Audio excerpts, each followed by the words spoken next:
Welcome to Seen and Heard podcast and a special edition of Outside the Beltway. And my co-host tonight, Charles Shaw, is not feeling good. And get well soon, Charles. We miss you. He might join us. He might pop in sometime during the address or afterward. But I'm joined tonight with my neighbor Jocelyn, and she is going to be my like comic relief tonight. So she's like my pet like pod project type thing, you know. So um, she it has been exposed to like Fox News and everything like that. So it's been a joy like showing her other perspectives besides the Fox News bubble, and she has been eager to listen and learn. So she likes to listen to everybody's perspective, and we've been friends for several years now. So I would like to welcome my neighbor Jocelyn. Yay, hello.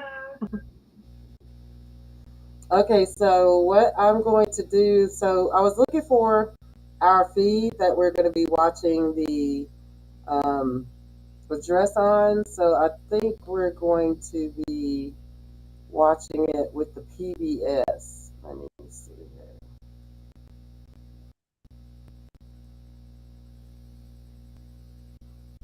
Piece of legislation, and so it's much harder to undo.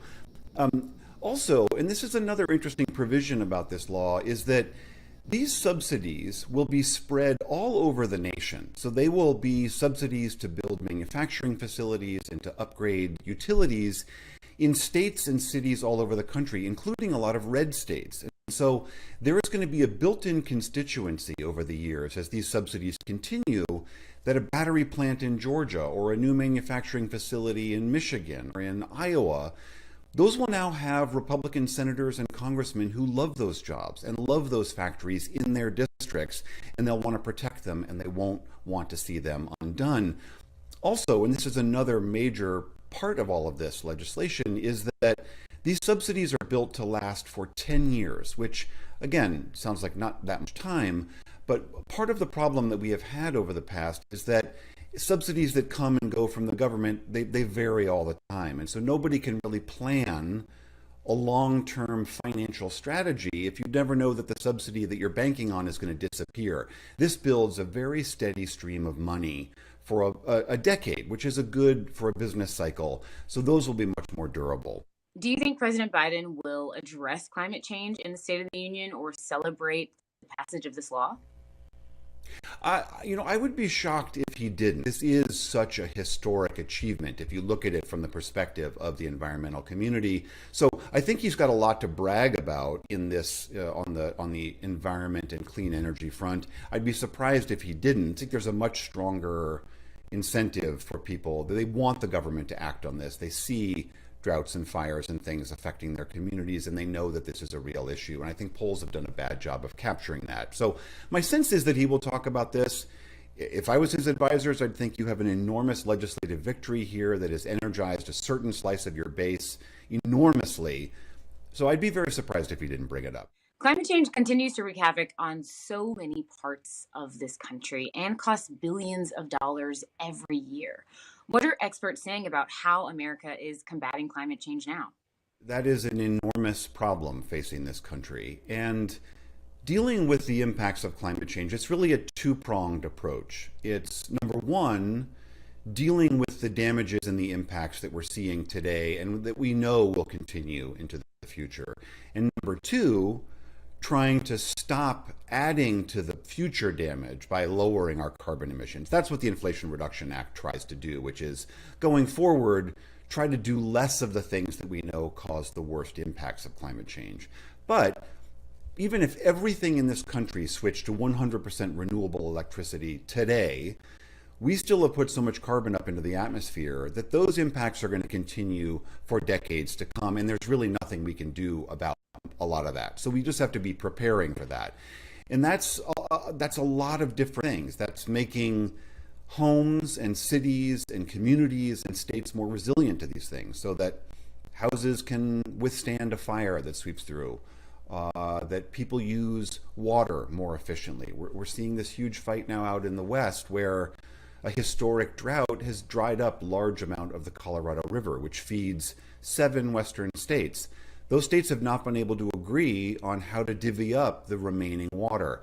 That's another thing we have to deal with. There's also the issue of all of the coastal communities around the country, that when you couple sea level rise with the likely intensifying storms that are going to come washing across their shores, how do we protect those communities? I mean, I was just down in Florida after Hurricane Ian, and whole communities along the Florida coast had been just scraped clean by that storm.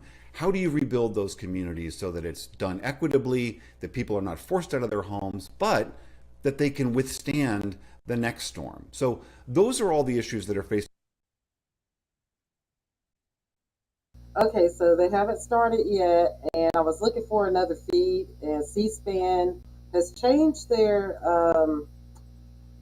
how you can watch the feed. You have to have a cable um, network that you pay for, and I don't pay for cable. I'm not going to pay for cable. So in the meantime, I think we might have Chrissy coming. She may be coming, and let's see what is Jocelyn doing over here. I'm here. We just got a slight feedback, but go ahead and finish what you're doing, Jocelyn. I'm done with my phone. I had a text message. I'm done.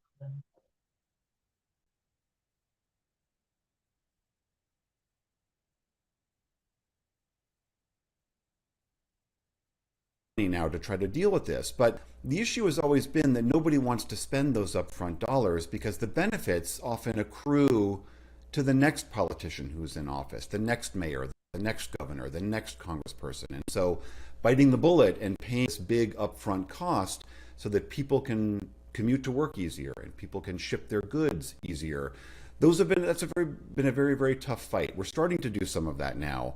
So again, these things are often linked together, but it is again a slow process, but we're starting to see some movement on that front as well. You know, one of the poignant parts of what you're pointing out is that infrastructure and climate change solutions are often local. So how does a president... Okay, so what I want to talk about is so Biden he's done some things that I don't approve of, but that's what you're supposed to hold your politicians accountable because we're not a cult or anything like that. But I have been impressed with what he's been able to accomplish, considering that the Republicans refuse to work with him in any way, shape, or form. So they're basically going to hold the country hostage with the debt ceiling fight. They're on a revenge tour. They're kicking Democrats off of their committees. Just real petty stuff. Let me see. Let's pull in that. What was it that McCarthy was?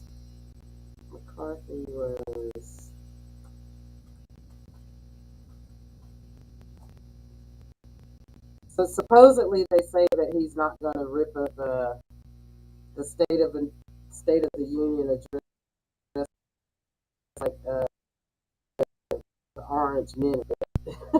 He kind of deserved that.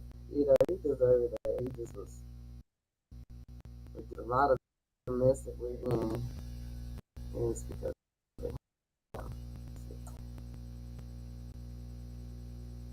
So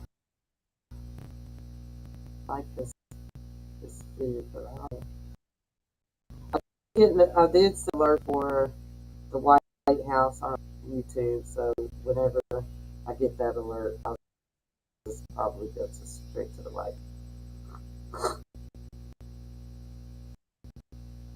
I'm not feeling good either. Uh-oh. Maybe Charles is contagious. What do you think? You laugh. Yeah, you're just funny. I don't want you to be sick either.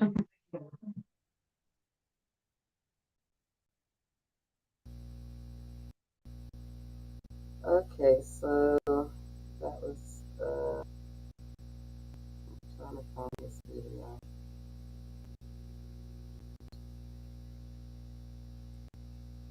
So also for the fun tonight, since this is the first State of the Union and for the year, I'm going to we'll take that off there. I'm going to flip this around. We have State of the Union bingo. Hold on a second. I'll show you this bingo card. State of the we got to keep some kind of humor going here. Let's see. So here we go. State of the Union bingo. Biden State of the Union 2023 bingo card. So calls out MAGA Republican extremism, talks about abortion rights, mentions more clean energy jobs, malarkey. That's like what his terms. He says malarkey. He talks about student debt relief, good paying union jobs, affordable education, Chinese spy, Chinese spy balloon, investing in America, historic year of job creation. Shout out to Dr. Jill Biden, free space, from the bottom up and middle out, raise the minimum wage, historic climate action, thanks young people for voting, MAGA Republicans don't clap for Biden, calling everyone folks, immigration, democracy, gun safety, tackling inflation, affordable housing, wealthy should pay their fair share of tax.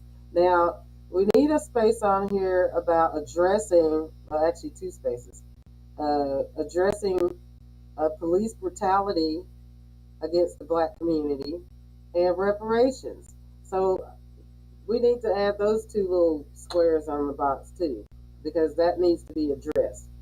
Uh, President Biden and Madam Vice President Harris.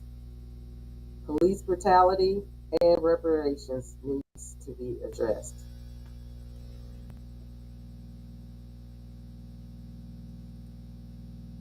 What would you like to hear addressed, Jocelyn? Probably just the inflation, if they can get that more under control than it is right now, And what else? and unemployment to get lower than it is. Now, are there good things and bad things that you've gone through under his administration? Yes. Okay, tell us. Inflation has made it harder for me to grocery shop because I can't buy as much food as I usually can, so I run out of money before my food stamps renews. So it's just harder right now. And then what else? Are you like going through any other grief or? No, that's pretty much it. I'm not looking for a job right now, so I don't have any trouble with unemployment right now. Thank you for sharing that, Jocelyn. You're welcome. Anytime. So I can't wait to hear what Jocelyn has to say after we watch the address. Let me check here and see if the feed is up. Nope, everybody is still yammering on. Hold on a second. Let's see if I can find another live feed because they're repeating. Okay, so I'm waiting on the White House here. There's some other people that I follow on YouTube that's talking about it, but I don't think they'll appreciate me putting their video on here. So, our PBS is just really cool. Let me play this link that Charles sent me earlier.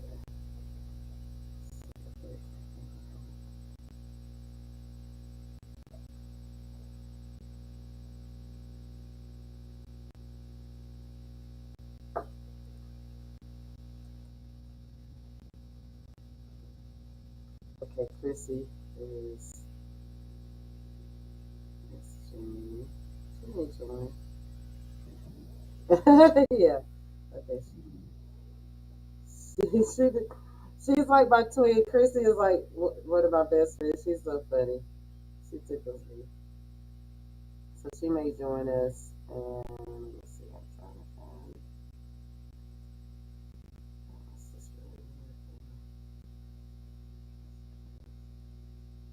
Yes, we're gonna be stuck with this one.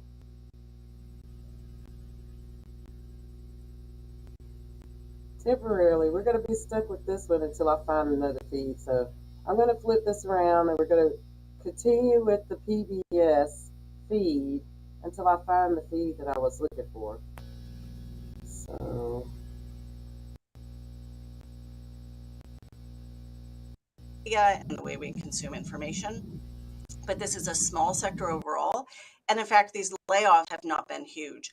The other thing is that, in fact, there are other sectors that have seen more dramatic increases in layoffs, namely the transportation and warehousing sector. That is a sector that saw a big explosion in employment as we all wanted to order goods that to be delivered to our homes, and some of that demand is now waning and layoffs in that sector are rising. Those are folks that I'm a lot more worried about. Those are people whose wages are about 40% lower than those in the tech sector. Transitioning now to how President Biden has handled this, what has his administration's strategy been as interest rates continue to rise, which is not under his control, but inflation remains high and yet the job market seemingly stays strong? Let's look at some of the really good things they've done. I mean, there are no ships now waiting at ports trying to unload their goods and not being able to. That is partly because of actions that the administration has taken. I think that they've also done a great deal of good helping Europe weather this, the crazy energy crisis that they've been confronted with. But to be clear, there's only limited things that the president can do without Congress. So he can he can do things like use executive actions to get supply chains working. He can one of the things that the administration has done is they've drastically reduced waits for people trying to get visas for immigrants who want to be able to work in this country. That is all to the good. I know that they are working to make sure that the debt ceiling doesn't bind and we make good on our obligations. That's what I'm most worried about in terms of turning what should be a relatively uh, mild recession or the economy growing weakly as we rebalance. Uh, that's what I'm worried about, could turn that into a very deep recession. Speaking of the debt ceiling, there's an oncoming fight over raising the debt limit. But we have seen this fight before. So does this one seem different to you? And what could those real impacts be if, say, we don't raise the debt limit? This fight over the debt ceiling does seem different to me. I worry more now than I have in the past that there are a bunch of folks on the Hill who actually want the debt ceiling to bind. They want Treasury to be in a position to not be able to pay all of its obligations it has under law. And that means that their incentives, the incentive of these policymakers is just all wrong. And yeah, I'm pretty worried about this. I think worst of all possible scenarios is that Treasury finds itself in a position where it can't make an interest payment and it just outright defaults on the debt. But also bad is a circumstance where they continue to make those interest payments and are not technically in default on the debt, but they're not able to meet all of the obligations on a timely basis. okay, sorry I had to pop or mute her there, but I wanted to respond to when you were talking about like with the inflation. Of course, everybody's worried about inflation. Inflation is a global issue at the moment. It's like all over the place. Japan, South Korea, um, America. All of us are suffering under inflation, and you realize that Biden has nothing to do with the inflation. Like I know like the inflation because I can't. I've lost weight because I can't afford groceries either, which might be a good thing. But seriously speaking, Biden has nothing to do with inflation. can't control this. The inflation is being manufactured by corporations, greedy corporations. They're throwing a hissy fit because workers have been exercising their power as far as demanding better wages. And so this is their way of, well, if they do give any workers any kind of a raise or anything like that, they're going to jack up the grocery store, the groceries. They're jacking up everything to make it as miserable as possible for everybody at the bottom, regardless. And Biden has no control over that. So I just wanted to make that clear. You know while everybody's trying to argue that's his fault, which it's not. Also, when this lady was talking about the debt ceiling, it was Marjorie Taylor Greene, uh, Boebert, Matt Gaetz, the Chaos Caucus, pretty much in Congress that was installed. Because we could get to another conversation about gerrymandering districts so that they can be installed. But they are trying to sabotage the country. They don't care about the debt ceiling. They don't care about health care. They don't care about the inflation, people not being able to afford eggs and things like that. They don't care about any of that. They want to blow everything up because they are trying to force us into new age feudalism, authoritarian, and fascist government or country. They're actually trying to force us into fascism here in the United States, which I'm not going to fare well under fascism because I'm not going to bow down to anybody, and someone that looks like me with my complexion is not going to fare well under fascism. So, Jocelyn, what do you think? How do you look at how you want to respond to the other side of what I just said? I think that there has to be some major changes for the debt ceiling to be changed. I know that Biden does not want to get rid of Social Security or or other government programs like that, food stamps. And so we just have to be able to cut through other things that we don't need. That maybe we're just spending too much money on other things, and that we can cut, balance the budget better that way. So that's all I have to say. Now, I do agree with you on that as far as like all this money that we sent to Ukraine.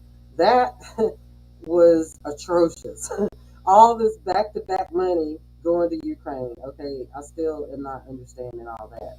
Also, the the social programs are the Republicans say that they're entitlements. They're not entitlements. They are what the people paid into. That's like our money. So no matter what any Republicans say, those are not entitlements. Um, and it's not so much as he doesn't want to get rid of those programs. He's trying to protect those programs because they were put in place for a reason for the people. For we the people. Now, Republicans just want to yank that all away because they don't want to pay taxes. They want to protect the tax cuts that Trump put in place for the multimillionaires and billionaires. That's what they're protecting. That's why they want to cut all the social programs, the food stamps, the what little bit of health care there is, insurance, you know, um, the Social Security. That's why they want to get rid of those programs. But really, neither party is arguing against cutting the police budgets or the military budgets or sending like all this money to other countries, which, yes, they need help. I agree, because we're supposed to have it before our fellow man. But the amount of money that was sent over there when people over here, for example, during the Grammys last night, there were people in Texas, Greg Abbott's Texas, dumpster diving in a dumpster for food to survive in the United States. Why is that happening in the United States? And we keep all this money everywhere else. And that goes for both parties doing that. I'm not coming down on one party because both parties are equally problematic where that's concerned.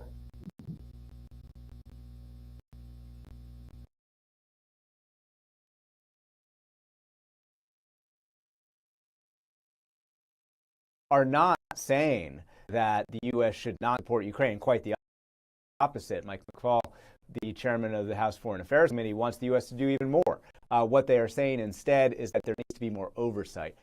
With all of this in mind, reporting, is there a chance of a negotiated settlement to end this war? You know, it's still a really important question to ask. I think that, you know, it's just vital to remind everyone that all wars end in some kind of negotiation other than total victories, and we do not expect, no one in the military certainly thinks that Ukraine is capable of a total victory here over Russia. And so it's important to remind people that, hey, there needs to be some kind of discussion, at least about discussions about diplomacy. But right now, no. The Russians aren't serious. CIA Director Bill Burns just said recently in the last few days that there is no evidence that Moscow wants to negotiate. In fact, Putin's rhetoric is as firm and aggressive as ever, talking about Ukraine being full of Nazis and need to be defeated like Nazi Germany was defeated. I'll remind you that tens of millions of Russian soldiers died in the effort to defeat Nazi Germany. So from Russia's perspective, this is a multi-year effort and Putin's legacy. And from Ukraine's perspective, there is no political room for President Zelensky to negotiate, even if he wanted to. And it doesn't seem like he wants to either. They believe that they can achieve at least some version of victory with all of the Western weapons help. So no, there's a lot of concern, acknowledgement that this war is going to go on for a while. You also mentioned the signals this sends to China. And over the past year, the relationship between the U.S. and China has gotten considerably more tense. What is the state of that relationship now, and do you think Biden will address that? Absolutely. China will be part of the State of the Union address. And you said it yourself. The relationship is perhaps as tense as ever, although there's a little bit less tension just because of a meeting that President Biden had with Xi Jinping late last year. The short-term tension has eased a little bit, but you see all points of tension kind of throughout this relationship. Over the last week or so, we've seen this story about a Chinese spy balloon, what the U.S. calls a Chinese spy balloon, floating across the United States, and that leading to Secretary Blinken's canceling his trip to Beijing. He would have been the highest member of the administration to visit China in many years, and his visit was designed to be a continuation of a little bit of the lowering of temperatures that President Biden and Xi Jinping tried to achieve late last year. And so here we are, that gets canceled. We will have most likely of the House McCarthy visit to Taiwan in a few months, and that will increase tensions dramatically because Beijing will feel like it has to respond in a way that it has never responded before, just as we saw it respond to Speaker Pelosi's visit last year. And obviously ongoing tensions not only over Taiwan, but trade. The U.S. and China still haven't lifted some of those trade barriers created by the Trump administration. China has not fulfilled its promises that it made during the Trump administration. And technology. The U.S. has created unprecedented technological restrictions, export control restrictions on any kind of Western U.S. technology going to China. That is something that really gets at the core of China's modernization, and China's resisting that. So all of those tensions will simply go on. Moving on to the U.S. says it favors diplomacy, but as of yet, there have been no signs of nuclear talks. How much of a priority is Iran to this administration? Yeah, we certainly saw a lot of effort in those nuclear talks about a year ago or so, but the administration now puts it this way. The deal that was offered to Iran is still on the table, but not on the agenda. That is kind of the administration talking point. What do they mean?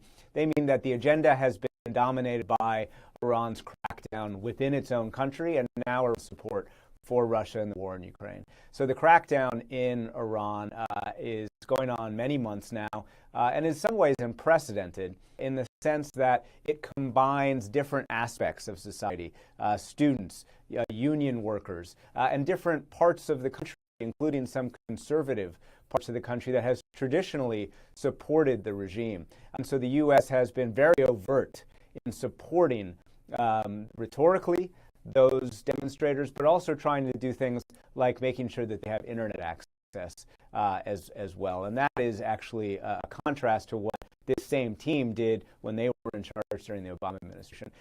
And number two, Ukraine, which dominates, of course, so much of what the administration thinks about. Iran has been supplying drones and, we believe, surface missiles to Russia for use in Ukraine. The U.S. has called that out. It calls a kind of military alliance that is growing between Moscow and Iran. And so that's what dominates U.S. concerns and U.S. priorities. But technically, the diplomacy is not dead. Technically, the Biden administration still believes in reconstituting the JCPOA, Iran nuclear deal that was signed under President Obama. But there's just no sign of either side moving forward. And Oh, I found another feed, so I'm getting ready to flip us around. I'm going to flip us around to this other feed. Hold on a second.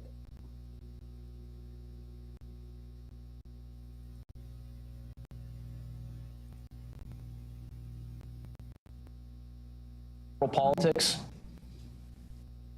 Well, look, Tom, the politicians who had a more centrist message, who had a message with broader appeal, did do better in the last election. Those politicians that were more radical were punished. Now, of course, the problem that both parties have, but especially the Republican Party, is this primary trap. Usually the most radical candidates are the ones who do better in primaries, but then they can't win in the fall, in the general election. So we'll just have to wait and see. I mean, this is going to be continued to be tested in the coming years. We have an independent senator now in Kyrsten Sinema who's likely going to run for re-election in Arizona. It'll be interesting to watch her reactions tonight. But yes, the country is at a crossroads. Are we going to elect centrist candidates who are willing to work across the aisle, or are we going to reward those candidates who make the most radical statements, the most outlandish statements, and who appeal to the more radicalist voters in our country? We are seeing there, of course, Congressman Curbelo, it's great to see you. Thank you so much. We are seeing on the left side of your screen, of course, the door is opening, a little bit of action there at the White House. I want to keep that shot up. And if we can, let's pull up another shot of what's going down at the Capitol, because, boy, the room is filling up. The chamber is starting to fill. You've got these members of Congress, as the congressman talked about with you, Tom, starting to line up on those aisle seats. They want that shot to shake a hand. Ali Vitale is with us now, keeping an eye on all of it. And Ali, there is an element of the optical here, let's say. Who's sitting with who? Who's talking with who? We saw that moment during the speaker drama where Congressman, controversial freshman George Santos was all by himself. It sounds like he's got company tonight, huh? Yeah, he got a prime aisle seat because, of course, we are watching with eagle eyes, as we always do, what's happening on the floor. And look, members show up sometimes very early to make sure that they can get a good seat along the aisle. They want to be able to shake the president's hand. And certainly that's what we're seeing, even as Biden himself walks out of the White House to begin his journey here, just getting in the car and coming up here to see us up Capitol Hill. Yeah, we're seeing us as president and, of course, the First Lady Jill Biden, Dr. Jill Biden there as well, entering the limo as they head over to the Capitol. And he looked like he was okay. He was smiling. He didn't look nervous. Chill, you know, there's always interesting moments where you're like, okay, is the camera going to see into the window? And you sure see it there. You wonder, does he have does he have a marker? Is he going to be changing the speech on the way to the Capitol building?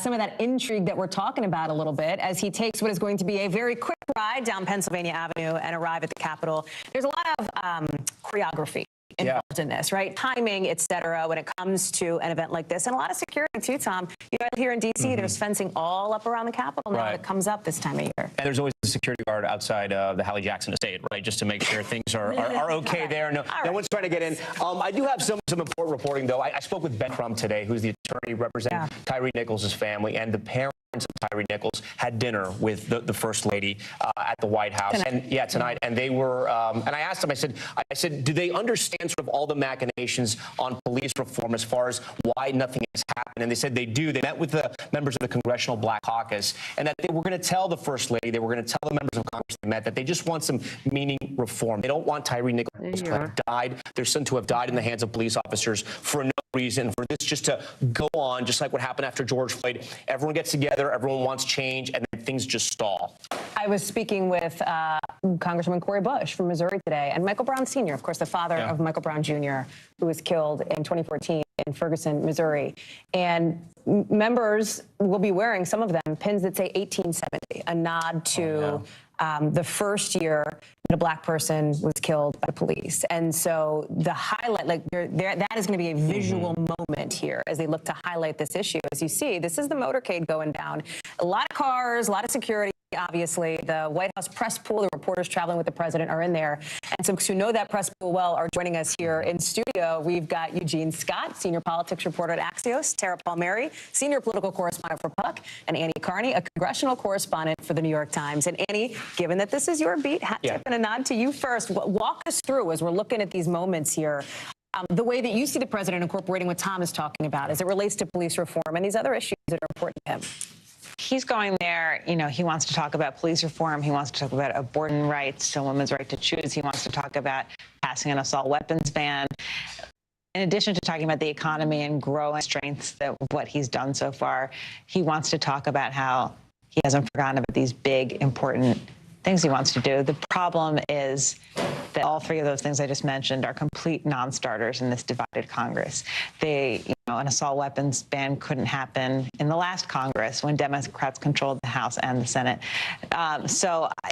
He has to, I wouldn't say it's lip service to those things because these are planks of the Democratic agenda and he can't just not talk about them. But the idea, those are going to, you'll see Republicans sitting with their sitting on their hands for all of that. But that's, those are some of the things he wants to talk about tonight. On that point, Eugene, how do you think the president tailors his message? Because you got those troubling poll numbers, right? Even among Democrats who don't want him to run in 2024, majority of Democrats. Do you think he changes that and he strikes a more progressive tone tonight? Well, I know that he's going to make sure that his approach is far more bipartisan and not as divisive as perhaps he was during heading into the midterm elections when he really wanted to make sure that his party performed well. I don't think we're going to see a lot of the extreme MAGA Republican talk that we have heard previously because he does want to come off as being able to work together with people on the other side of the aisle. That's what he campaigned on in 2020. Moving in 2024, he's going to say that he still believes he's the best person to bring both sides together opposed to who he might be running against. We are seeing, and I don't know if we have the shot of it, but the senators have assembled in the Senate chamber, which is on the other side of the Capitol building from the House. They're sort of processing over, and look at this. This is a live shot here. I think this is live. Vice President Kamala Harris, it is live, shaking hands with people. She is somebody who really understands this building. She knows it. She's had to be the tie-breaking vote many times before in this Congress. And look at this. Okay. Decorum. Talk about bipartisanship right there. Or as we take our first look inside the chamber tonight, as we await the president, a friendly gesture, some smiles. But an interesting and a different optic than we've seen when the president noted in his very first State of the Union 2 years ago that for the first time he was saying the words Madam Vice President and Madam Speaker. Obviously a very different situation here with Kevin McCarthy representing the Republican-controlled House.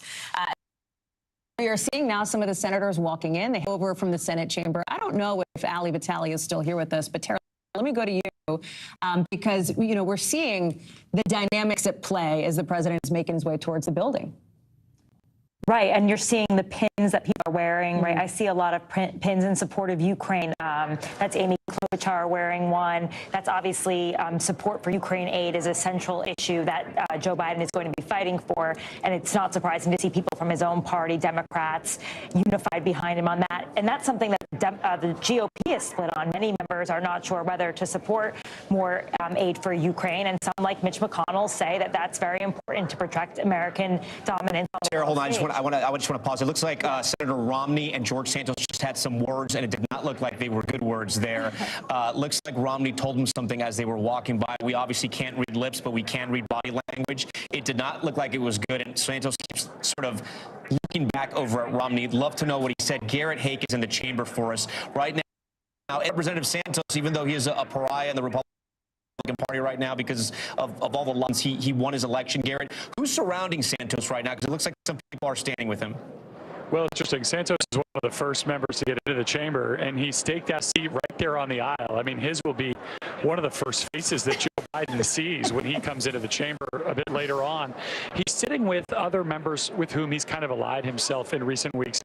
On the MAGA right would be the best way I could say it. It's Tom Massey to his immediate left in the gray suit, Chip Roy, who got a lot of attention during the speaker's fight, is the bald gentleman to his left, and around them are Matt Gaetz, Anna Paulina Luna, other members of that group of 20 who opposed Speaker McCarthy during the speakership fight and have been a thorn in his and in leadership's side throughout their tenures in Congress. Santos is not perhaps as ideologically aligned with them as he is kind of stylistically aligned with them, in the sense none of them are kind of carrying members of the traditional Republican Party. Santos has made common cause with many of those members. He's hired staffers from that orbit, and he has planted himself firmly in their midst and on that aisle. I saw the tail end of that interaction with Mitt Romney as Romney was passing by. Santos has his back to where I'm sitting and could only see Santos kind of recoil and turn to his colleagues as almost as if to say, did anybody else see what just happened there? Really an interesting moment. And I suspect we'll have more, because no interest in removing himself in the center of the action here to arrive. Up on your pal. Interesting moments we're seeing. Former House Speaker Nancy Pelosi there, and now current House Minority Leader Hakeem, really representative, and you saw a former speaker with Steny Hoyer as well, of sort of the old generation, the former generation, and the newer generation of leadership inside the Democratic Party. You see in the blue jacket there, Senator Elizabeth Warren. You see Rick Scott, or walking in here. We've seen Mitch McConnell chatting with Republican leaders side as well. And I noticed Tim Scott, too, senator who knows a thing or two about what it is like to deliver a response to tonight's speech, right? A State of the Union response, as he did a couple of years ago. We know that Sarah Huckabee Sanders, the governor of Arkansas, will be delivering the response, Garrett, tonight after the president speaks. And boy, based on what we've seen so far, she is expected to lean into some of these culture war issues that Republicans in this room, in this chamber, have been talking about now for a couple of years. Garrett, if you're still with us. Language response that we're going to hear from. Seems like there might be a little bit of a delay. Yeah, forgive me there, guys. So I was just going to make the point that it's not just Sanders. The other official response from the Republican Party is Juan Ciscomani, who's a freshman member from Arizona, who's going to deliver the Spanish language response. The only thing that those two responses, based on the excerpt we've seen, have in common, they're both going to be delivered by 40-year-old members who are considered up-and-comers within the party. Ciscomani is going to lean into very much his personal story, an optimistic appraisal of what the Republican Party means and what it should look like. Sarah Huckabee Sanders' remarks, at least what we've seen from the excerpts, leaned very hard into culture war issues, talking about a crazy left, talking about fighting back against woke policies. Really a sharp-elbowed response to the current president's speech that's going to echo a lot of the former president's rhetoric in a way that I think is surprising, at least when you consider the last two people to give those responses. As you pointed out, Tim Scott 2 years ago, Kim Reynolds, the then newly elected Republican governor of Iowa last year, try to hit a more mainstream audience. I don't think that's what we're going to get from Sarah Huckabee Sanders, but you know, her selection was sort of widely praised in Republican circles as somebody who's a future leader of the party, who can show a party that is younger, that might appeal to some of the female suburban voters that turned away from the party in the Trump years. We'll see the combination of message and messenger works following President Biden's speech. With that, and what we see, we have something of a sharp elbow speech there from Sarah Huckabee Sanders. And Eugene, as we were all watching here, we also saw your Sinema walk in. She's sort of hard to miss tonight. And we also saw people who may be the future of the Republican Party, people like Senator Tim Scott, people like Senator Rick Scott, who may take on the former president on the Republican side. To your point, Senator Josh Hawley right there walking in as well as some of our newer senators. The Republican Party right now, how aligned do you think they are with the former president? I mean, they all still want his base, but at the same time, it seems like they want to try something different. Well, I think it depends on which chamber you're talking about, right? We know that the Senate is filled, it appears to be with far more lawmakers willing to be compromising and working with people on the other sides of the aisle. And I think when you saw a number of senators entering the room, they seemed much more willing to get people from their chamber on the other side of the aisle than we have seen maybe House, a group that Republicans who are having their hard time of their own, even getting on the same page with people within their own party. But I think one thing that's worth paying attention to, any of these responses to the president's speech, just like in previous years, seem to be tapping into demographics that the GOP knows they need to perform better with. Hispanic voters, women voters, people in the suburbs. When they'd had Tim Scott, there was an appeal to improve their standing with black voters, because I think the GOP knows, as they have been reminded at 22 midterms, is that if they are going to be victorious, they cannot rely solely on their base and the more hard-right Trump-supporting voters in this country. They're really going to have to make some inroads into some of their demographics. Tara, you have your pulse on the campaigns. Usually, as we watch Senator Sanders, do we expect anything from Bernie Sanders in 2024? Do we expect any sort of hijinks or stealing anyone's thunder or causing trouble? No, I don't think that we expect anyone legitimate to run against Joe Biden. And also the fact that he's moved the primary to South Carolina, make it almost impossible for someone like Bernie Sanders to make an entrance. And in that case, anyone who's going to challenge Joe Biden would probably make an entrance in New Hampshire. That seems unlikely. Obviously, Marianne Williams is talking about challenging, but that's not going to go anywhere. I have to agree with Eugene. I mean, it's interesting to see when the GOP stands in unison and applauds to the things that Joe Biden is saying. Do you agree, that a billionaire's tax needs to be implemented? Probably not, right? Are they going to clap when he talks about reinforcing Medicare and Social Security? And this is something that's divided in the party. So they may be looking to their own leader, Kevin McCarthy, for cues on when to clap and when to stand. But the party's really divided. I mean, a big part of the reason they even have a majority right now is because of moderate Democrats in New York. Are they going to stand, or are they going to be sitting on their hands with the rest of the party?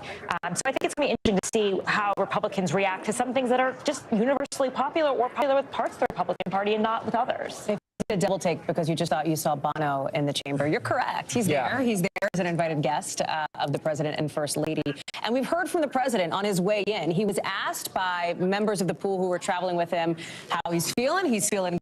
No surprise there. And when asked the State of the Union, what he believes it is, he responded, great shape, getting better. Which feels like an encapsulation in 4 words of the theme he is going to try to lay out tonight. I want to bring in now 2 of our strategists here on other side of the aisle, on the Democratic side, Maria Teresa Kumar, who is joining us now tonight for our special coverage, and Brendan Buck, of course, Republican strategist, NBC News analyst, as well. Both of you. And Brendan, I will start with you only because you have had to staff speakers who have had to sit in the State of the Union chamber as the president has delivered the speech. Talk about what this moment is like for somebody like Kevin McCarthy, who you know well. Yeah, I think it's a big moment for Kevin McCarthy. It's something that I think he's been waiting for 7 years now to become speaker and stand here and have this opportunity. When you're actually up there, though, I think the biggest thing you want to do is sort of blend in and not draw attention to yourselves. Paul Ryan said, the biggest thing he wanted to do was just drill a hole in the back of the president's head, staring so deeply into it. And John Boehner actually tried to get then Vice President Joe Biden to agree that they weren't going to stand up and clap very often. So I think he's trying to play it cool, but I know this is a big moment for Kevin McCarthy. He's long sought himself as a top leader on the national stage, and I think this is probably he feels like it's a moment for himself. Maria, if you could advise President Biden tonight, what's the one piece of advice you'd give him? Brag. He has been able to create close to 12 million jobs coming out of pandemic, making sure not only that it's focused on our infrastructure, bringing back jobs to America, but focusing on national security type of infrastructure building. And I think that's incredibly important. And I also he should also remind the American people that he didn't do it alone.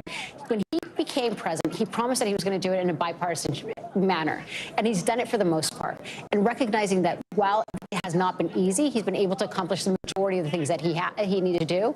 And to remind the people that the biggest obstruction between he and passing the debt ceiling is going to be McCarthy. I hate to rip myself away, but I have to do it because I got to run upstairs for our special coverage over on NBC News, the network side, anchored, of course, by Lester Holt and Savannah Guthrie. I will see you there in just a couple of minutes. continue the fun. I feel like leaving the dinner party right as it's getting good. You're just leaving as the motorcade has arrived to the Capitol. So we're following some breaking news as we are just moments away from the State of the Union address. We will say bye to Hallie for now. We'll see you in about 5 minutes, probably sooner than that, as we continue to look on the chamber here. Tara, I was talking to you earlier about the campaign in 2024, and as we look at House Speaker McCarthy and Kamala Harris, there was a report in the New York Times that Democrats are really concerned about the vice president and about her role in the Democratic Party. If something were to happen with President Biden, if she were to run, that she basically has had 2 years and it's still unclear of sort of the lane she's chosen. Has she been able to define her role as vice president? Absolutely. I think because of Joe Biden's age, they are a package deal, probably unlike any other presidential before. I think people are looking at her probably more critically in some cases because of her race and gender, but also there's a feeling that, you know, Joe Biden will be 89 years old or 86 years old, I'm sorry, at the end of his term, and her health and her stature and prominence in the administration is a big deal. When will her allies want to know, when will she have the opportunity to stand up and take on, you know, an agenda item that's passable, not voting rights, which seems impossible, or, you know, migration, immigration, which has been a really difficult issue. So they really want an opportunity for her to shine. They've said, you know, some people have said that given the opportunities, she's whiffed. But at the end of the day, it's a package deal, and he needs to, you know, elevate his vice president as he runs for re-election. And I think, you know, all eyes are on her tonight. She'll be doing what she's supposed to do, clapping and supporting him at all times. But the next 2 years are about showing that the two of them are a strong unit and together.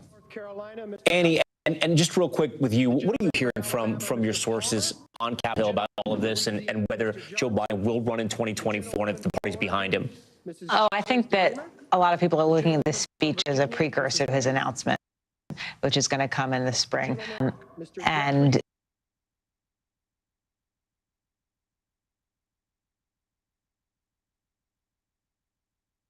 this is kind of the kickoff of his expected re-election campaign, I think, is one way to view this speech. Yeah, he's going to have the biggest audience he's had in years. People are going to be tuning in to hear what he has to say and possibly what his argument is for 2024. I do want to bring in our reporter, Ali Vitale, who's got some new reporting on the campaign and possibly what to expect in the next few years.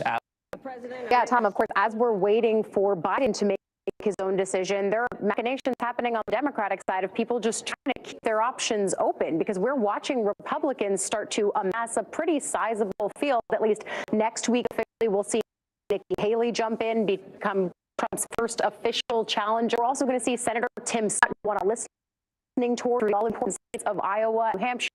Others are going to be out there on the circuit.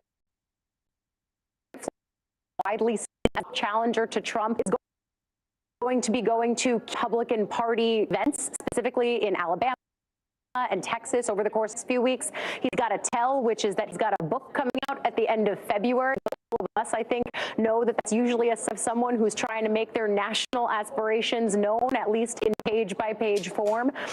We'll certainly be looking to read that. But really, what Biden's decision right now is, and all of the sources that I talk to about this regularly say, is the downside to him just publicly weighing this decision. Even the assumption is that he will run again.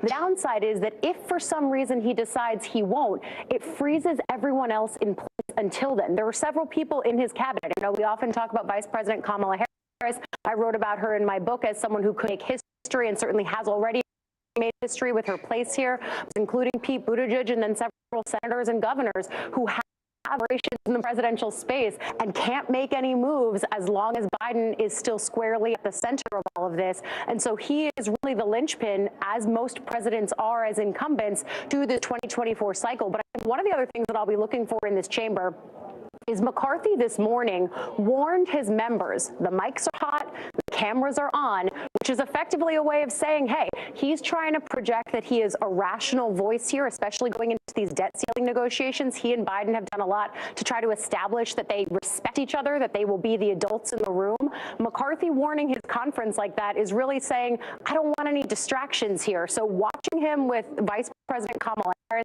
you can tell there's a kind of friendliness there, but it's a bit awkward and stilted. But watching McCarthy closely here, I think, is going to be really important, because Brendan is right. He's wanted this moment in the spotlight for so long, but at the same time, he's got the job of herding cats with a very wily conference here.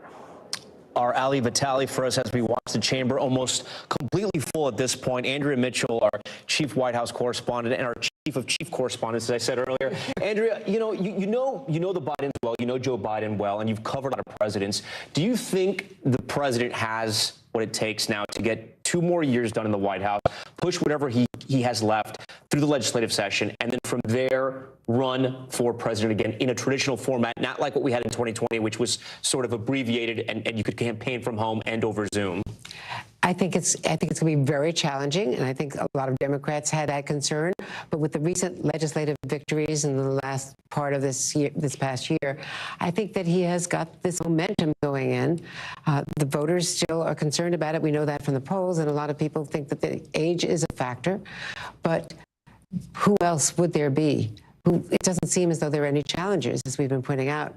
And I think what he has to do tonight is to project that he is one of them, that he is, the guy who understands their problems. He can brag. He can talk about how inflation is receding, gas prices are down. There is hope. Recession is receding as most likely possibility, although it's always a possibility. And he can talk about the foreign policy achievements and, of course, not try to talk about the Afghanistan withdrawal, which is one of the more devastating things that's happened to him during this term. He will not discuss the balloon, that he's not what he's going to talk about. He won't engage in the criticism. He's going to go high, if you will, above the balloon issue. Will he discuss China? Do we expect him to talk about China? He will. He'll talk about the importance of the relationship. They are, going to try to reschedule that meeting. As I told you earlier, the Chinese would not accept a call from our defense secretary, which is the kind of freeze they put on our relationship. They wouldn't accept calls, meetings with the defense counterparts after the Pelosi visit to Taiwan. And now we also have the possibility, the likelihood that Kevin McCarthy is going to go to Taiwan and recreate that problem. But you have to look at this. The big picture is Bill Clinton and Joe Biden had similar poll readings, although Biden is lower on the economy. They were both at 45. Bill Clinton at this time in his presidency, and then he won re-election in 96. He positioned himself in the middle of the party. He talked about in the next year of his State of Union, the era of big government is over, memorably, and to the distress of some of his cabinet members who I was speaking to on the floor of the convention, who were not happy at all. They were talking about welfare cuts and, midnight basketball and small bore issues. But Bill Clinton did it and then won. And Ronald Reagan was at a very low point in his presidency, 35% in this stage in his first term, and he won by a landslide just 2 years later. Yeah, Eugene, we were just seeing there the second gentleman and the other members. We have the Supreme Court justices now about to enter the chamber. As the entire chamber starts in applause, we see the Chief Justice leading all of them in as they won, of course, in their robes. Supreme Court Kavanaugh there, Tony Barrett, Ketanji Brown Jackson. Eugene, I was going to ask you about the guest tonight that the First Lady is going to have. We spoke about Tyree Nichols' parents. We all have Brandon Tsai. He was the hero in Monterey Park as well. The issues of policing, the issues of gun reform are going to be on hand for this speech. How important, and does the president have enough time to pass real reform when it comes to both those issues? Well, he doesn't, considering who is in Congress right now. But what we have noted multiple times about this night is that it is a precursor to 2024. And what the president is going to do is try to communicate to the American public the issues that he would prioritize if he ran, again, which we know will do, but if he's successful. And so police reform has to stay there. Taxing billionaires has to stay there. Ideas even like expanding the child tax credit and letting voters know, the voters who he's popular with, who still do view him pretty highly, that this is what he can move forward if they give him another chance, but also if they elect lawmakers in the Senate and in the House that support his agenda as well. You know, Annie, as we look at these Supreme Court justices, you can't help but think about what happened, right, over the last couple of years with Roe versus Wade and how that sort of changed this country and affected the midterms. And Democrats have told their constituents they're going to fight to protect women's rights, but it's going to be tough. Yeah, I mean, that was a blow to Republicans, too. I mean, the backlash over the overturning of Roe. You know, I've talked a lot to Representative Nancy Mace. She's a quote-unquote moderate Republican who's saying we need to be nicer to women. Wait, sorry, here comes the First Lady, we see the Jill First Biden. Lady, Jill Biden walking in right now. You know, the Republican Party has a problem with, you know, voters thinking that they are not on board with how far the Supreme Court went. It's always strange to see Supreme Court justices on this night in this chamber on a completely partisan night when they have to sit there and be nonpartisan. And Annie, as we look here, we just saw Paul Pelosi, the husband of former Speaker Nancy Pelosi, shaking hands. He, of course, was the victim of an attack by somebody who did not seem stable. That video was pretty shocking. I'm gonna pause here because I think they may start with a prayer, or they're going to begin. Actually, let's listen in. Mr. Speaker, the President's Cabinet. So we see the members of the President's Cabinet as they come in. And again, I got to say, Tara, I mean, people see Anthony Blinken, of course, Secretary of State, Secretary of Defense right behind him. Both sides cheering on. It seems like there is, you know, bipartisan, I don't know if it's happiness, but at least people are being cordial tonight. Yeah, it looks like it. I mean, it's hard to tell if it's half the chamber cheering or, but, you know, there's a certain decorum. I think there's an excitement in the room. It's interesting, you know, I guess we'll figure out who the designated survivor is. We just found out. It was actually, we found out the designated survivor is Marty Walsh, which is incredibly interesting since he's decided to leave the cabinet. But I don't know if that's an honor. I'm sure it is, but he served his time. He's going to move on to the NHL. So hockey, getting out of politics. Maybe I could make a joke here, getting out of one blood sport into another. But he's a designated survivor. I'm sorry, Tara, keep going. Yeah, no, I was just going to say that. I mean, it's interesting, too, as we kind of wait to hear what Biden will do. He hasn't announced his reelect officially, even though our sources obviously tell us that he's planning to run again. But then you see, you know, Pete Buttigieg walking in there. And Secretary of Transportation. Secretary of Transportation, very popular member of the cabinet. And he's polling ahead of Biden in New Hampshire polls. UNH recently had him polling ahead of Biden And you in a get primary. the sense he's ready to run if he were to be asked or if the opportunity was there. Oh, yeah, because he ran already in 2020. So why wouldn't he also be, you know, eager to run again if the opportunity were to arise? You know, you see Secretary Raimondo, who recently said that, you know, at some point she could see herself running for president as well. I mean, this is sort of the in-waiting of the Democratic bench right now, walking through. And Eugene, interestingly enough, a lot of people were thought to have leave the cabinet before this, but a lot of people have stayed on. Do we know why?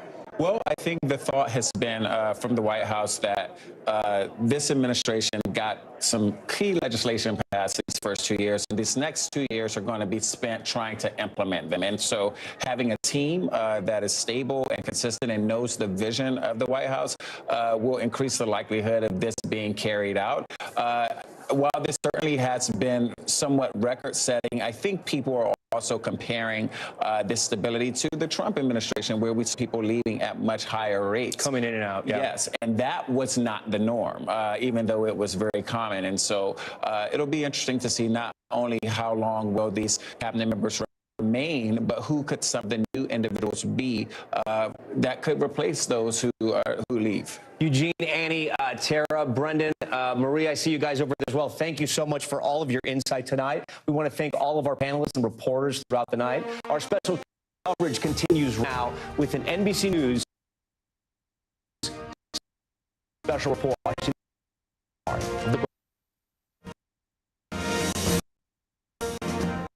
The state of our union. A Republican-controlled House for the first as he lays out the challenges facing the country. Americans under pressure with inflation taking a big bite and fears a recession is looming. Internationally, tensions rising with China over that spy balloon and with Russia over the war in Ukraine. Here at home, policing in America in the spotlight once again after the beating death of Tyree Nichols and the president's rating underwater as he gets closer to announcing a re-election bid. The stakes higher than ever as the president tries to lay out his case that the state of our union is strong. From NBC News, President Biden's State of the Union. Live from Washington, here are Lester Holt and Savannah Guthrie. Good evening, everyone. I'm Lester Holt here with Savannah Guthrie. Just moments from now, President Joe Biden will enter the House chamber to give the State of the Union address. It comes with the president getting closer to launching a re-election bid. Tonight could be the president's best chance to make his case to the nation that he deserves a second term, but he is facing major obstacles: inflation, looming House investigations, and big fears about the direction the country is headed in, both home and abroad. Any moment now, we expect the Sergeant at Arms to announce the president's arrival. We have our full NBC News team here with us in studio: Kristen Welker, Chuck Todd, Hallie Jackson, as well as correspondents spread out around the world. So let's get it started. We'll have NBC senior Capitol Hill correspondent Garrett Hake lead us off. He's in the House chamber. We're already seeing the dignitaries arrive, members of the Supreme Court. Garrett, give us a lay of the land. Well, Savannah, when President Biden arrives in the chamber in a minute here, he's going to see a very different chamber than in his previous speeches before Congress. First of all, this chamber is packed. There are no longer any COVID-19 restrictions in place. No masking, no social distancing, no requirements for testing, which means, unlike his previous two addresses to the nation, every seat will be filled. We are at standing room only at capacity. It could be a lively room, too, because many of those seats are filled with this new Republican House majority. When the president comes in through that center door, he's going to see the House Speaker, Kevin McCarthy, directly in front of him. Now, McCarthy and Biden have both praised each other so far. They have said they have worked well together so far. But McCarthy's members have been opening investigation after investigation into the Biden administration and into the president himself. They have been forward in his side, is including an investigation or hearing just today on the border crisis.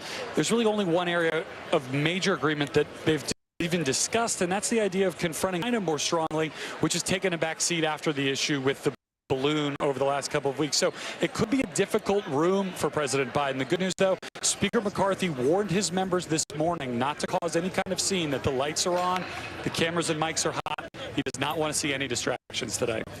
And President Biden about to enter the House chamber. Let's listen to the announcement from the House Speaker, Sergeant at Arms. President of the United States.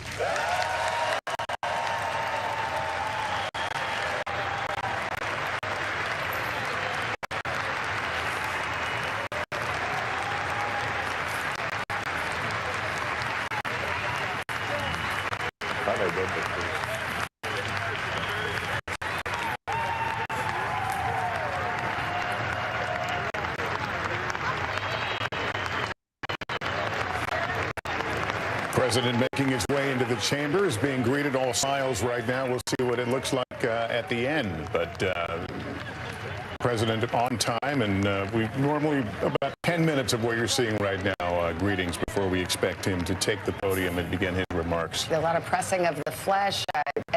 Often in history, certain members of Congress save those seats, want to get that FaceTime with the president.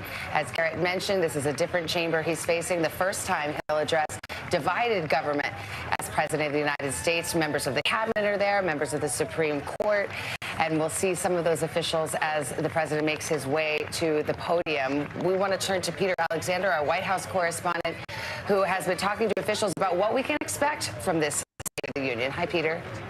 Good evening to you. We just heard from the president as he left the White House a matter of moments ago. He was asked by reporters, what is the State of the Union? He said it's in great shape and getting better. But fundamentally, that is his challenge tonight, to try to bridge the gap between what has been strong economic news, lowest unemployment rate in more than 50 years, inflation still too high, but certainly easing right now, and the dissatisfaction with the direction of the country from most Americans right now who feel like the economy is not working for them. The White House believes that its policies, the president's accomplishments are popular, but that Americans don't even know exactly what they are. I hope he can communicate that directly to Americans tonight, with the takeaway being that Joe Biden has your back. He will say jobs are coming back and pride is coming back. Watch him use 2023 in the words words of one White House official tonight, as the year of implementation to try to put all of those efforts into effect. I've been struck by reading the excerpts ahead of tonight's speech. This looks like the president try to sort of lower the temperature tonight, effectively staying away from those attacks on MAGA Republicans, instead saying that there is no reason that we can't work together on some of the topics they hope to get done. Those bipartisan issues, opioid addiction and combating cancer. Of course, for this president, the stakes are very high right now, not just for his administration in this term, but for his presidential future. This, in many ways, is the unofficial kickoff to 2024, where, among other things, his job tonight will be to try to convince Democrats that he's prepared for another 4 years. So, and it's not, of course, Peter, not just domestic issues, but tonight's State of the Union comes amid rising tensions with China over that spy balloon. Andrea Mitchell is NBC's chief Washington and Chief Foreign Affairs Correspondent. Andrea, some revisions to the president's speech, we understand, regarding China. Indeed, I'm told the president is expected to talk about the importance of the strategic relationship with China and standing up for sovereignty, but he is not going to talk about China's spy balloon or defend himself against Republican criticism like today's from Senate Minority Leader Mitch McConnell that the country learned on President Biden's watch. He said, the state of our union is apparently under Chinese surveillance from our own skies. The president will mention that Defense Secretary Austin was just in the Philippines to expand U.S. bases there as a deterrent to China. And the Pentagon says China's defense minister refused a call from Austin after the shootdown. As the president speaks to Congress, the Navy and Coast Guard are continuing tonight the round-the-clock search for debris in the waters off South Carolina. And for the first time, a Chinese balloon, by the way, this is not the first time that a balloon from China has crossed into U.S. airspace. They just discovered it had happened 3 times under President Trump and once previously under President Biden, but never before for this duration. And it was not known until now. And NBC News is reporting tonight the administration is working to declassify how China sent balloons to spy on dozens of other countries as well. Lester. And we saw the president a moment ago with members of the Joint Chiefs offering a salute to Chairman Milley, and now the president making his way to greet Kevin McCarthy, the new Speaker of the House, who will be looking over his shoulder.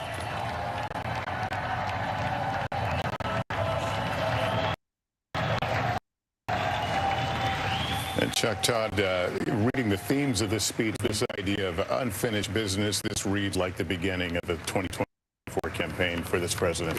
Well, it should. I mean, this is an opportunity. He's going to have not many opportunities. You get 30 million people, even supposedly fewer than before. 30 million. Nowhere else you're going to get 30 million. So he ought to be starting to test out his reelection themes. I have the high privilege and the distinct honor to present to you the President of the United States.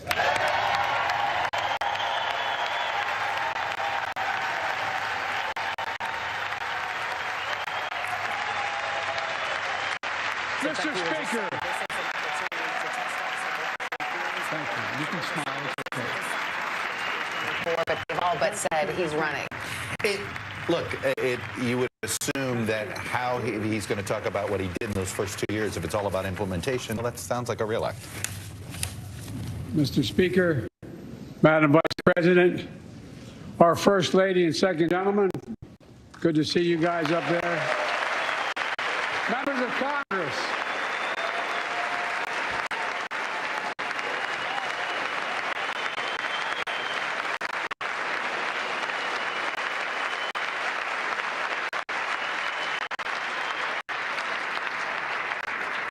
By the way, Chief Justice, I may need a court order. She gets to go to the game tomorrow, next week. I have to stay home. Got to work something out here. Members of the Cabinet, leaders of our military, Chief Justice, Associate Justice, and retired Justice of the Supreme Court, and to you, my fellow Americans. You know, I start tonight by congratulating the 118th Congress and the new Speaker of the House, Kevin McCarthy.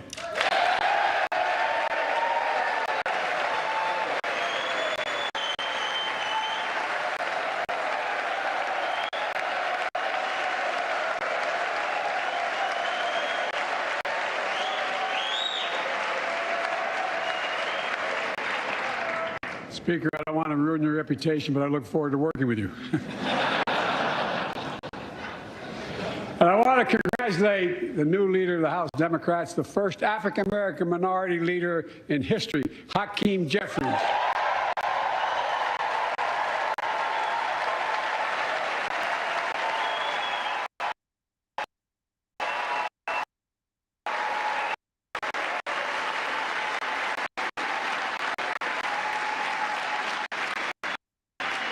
He won in spite of the campaign for him. Congratulations to the longest-serving leader in the history of the United States Senate, Mitch McConnell.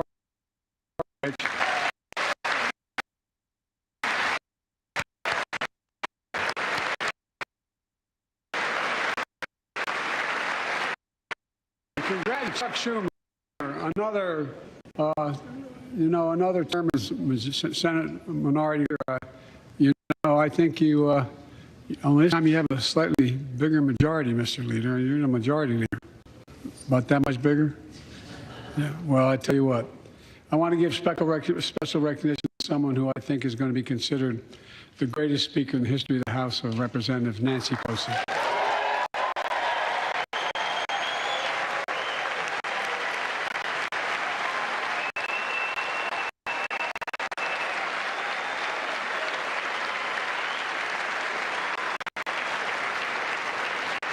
Folks, the story of America is a story of progress and resilience, of always moving forward, of never, ever giving up.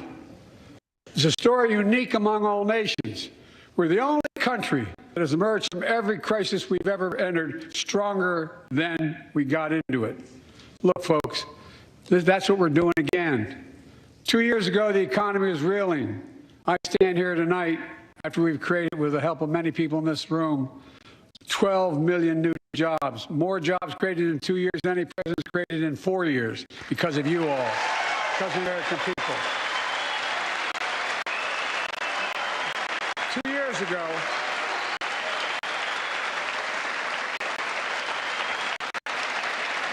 years ago, COVID had shut down, our businesses were closed, our schools were robbed of so much, and today, COVID no longer controls our lives. And 2 years ago, democracy faced its greatest threats in the Civil War. And today, though bruised, our democracy remains unbowed and unbroken.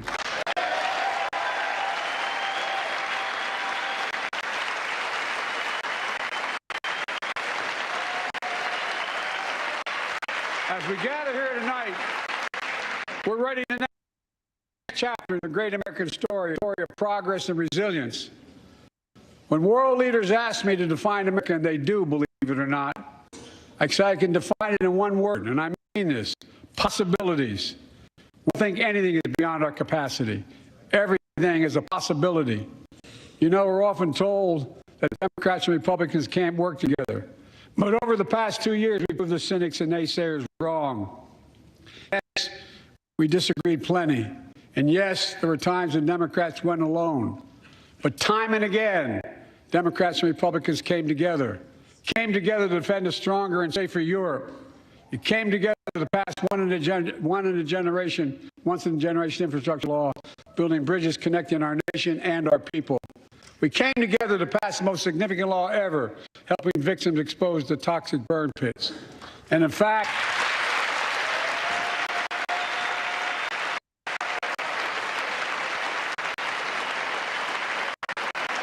it's important.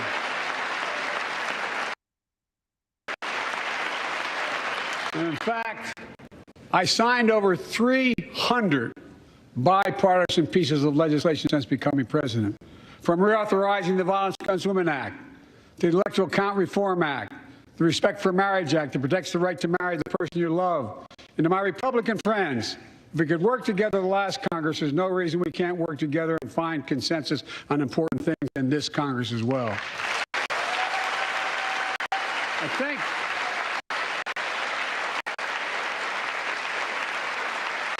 folks, you all are as informed as I am, but I think the people sent us a clear message. Fighting for the sake of fighting, power for the sake of power, conflict for the sake of conflict, nowhere. That's always been my vision of our country, and I know it's many of yours.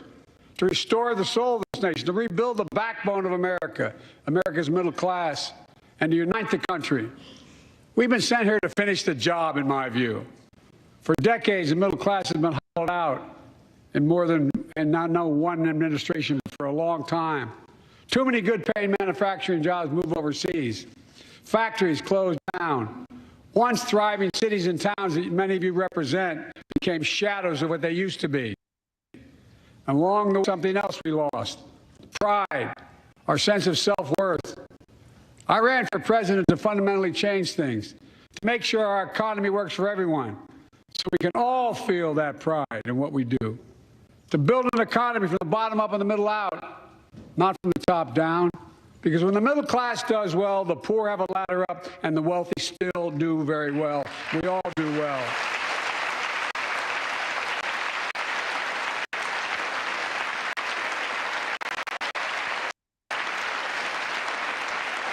I know a lot of you always kid me for always quoting my dad, but my dad used to say, Joey, a job's about a lot more than a paycheck. About a lot more than a paycheck. It's about your dignity. It's about respect. It's about being able to look your kid in the eye and say, honey, it's going to be okay, and mean it. Well, folks, so let's look at the results. We're not finished yet by any stretch of the imagination, but unemployment rate is at 3.4%, a 50-year low. A near record unemployment. Near record unemployment for black and Hispanic workers. We've already created, with your help, 800,000 good-paying manufacturing jobs, the fastest growth in 40 years. And where is it written? Where is it written that America can't lead the world in manufacturing? And I don't know where that's written. For too many decades, we imported projects and exported jobs. Now, thanks to what you've all done, we're exporting American products and creating American jobs. Folks, inflation has been a global problem because the pandemic disrupted our supply chains, and Putin's unfair and brutal war in Ukraine disrupted energy supplies as well as food supplies, blocking all that grain in Ukraine. But we're better positioned than any country on earth right now. But we have more to do. But here at home, inflation is coming down.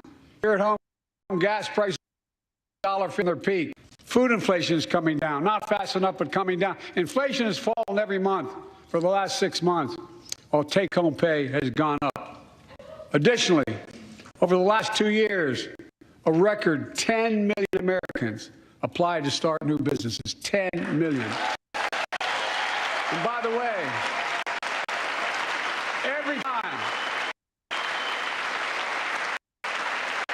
time someone starts a small business is an act of hope. And Madam Vice President, I want to thank you for leading that effort to ensure the small business have access to capital and the historic laws we enacted that are going to just come into being. Standing here last year, I shared with you a story of American genius and possibilities. Semiconductors, small computer chips the size of a fingerprint that power everything, from cell phones to automobiles and so much more. These chips were invented in America. Let's get that straight. They were invented in America. We used to make 40% of the world's chips. In the last several decades, we lost our edge. We're down to only producing 10%. We all saw what happened during the pandemic when chip factories shut down overseas. Today's automobiles need 3,000 chips, each of those automobiles. But American automobiles couldn't make enough cars because there weren't enough chips. Car prices went up, people got laid off. So did everything from refrigerators to cell phones. We can never let that happen again. That's why we came together to pass the Bipartisan Chip and Science Act.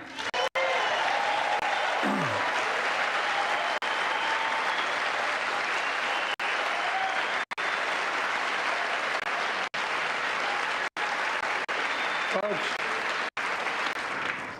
I know I've been criticized for saying this, but I'm not changing my view. We're going to make sure the supply chain for America begins in America. The supply chain begins in America.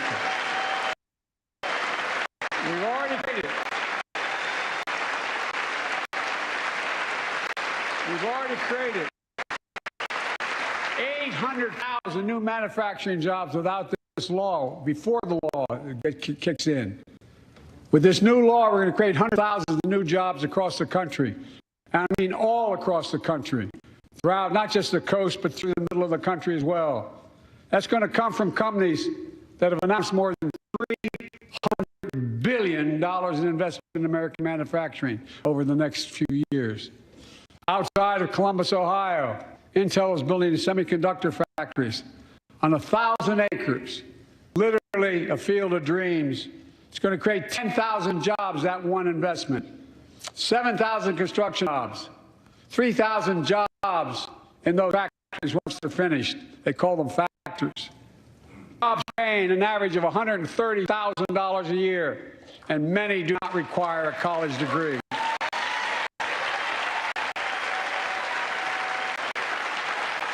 Jobs. Because we work together, these jobs where people don't have to leave home to search for opportunity. And it's just getting started. Think about the new homes, the small businesses, the medium-sized businesses. So much more that's going to be needed to support those 3,000 permanent jobs and the factories that are going to be built. Talk to mayors and governors, Democrats and Republicans, and they'll tell you what this means for their communities. We're seeing these field of dreams transform to the heartland. But to maintain the strongest economy in the world, we need the best infrastructure in the world. And folks, as you all know, we used to be #1 in the world in infrastructure. We sunk to 13th in the world. The United States of America, 13th in the world in infrastructure, modern infrastructure. But now coming back, because we came together and passed the bipartisan infrastructure law, the largest investment in infrastructure since President Eisenhower's interstate highway system.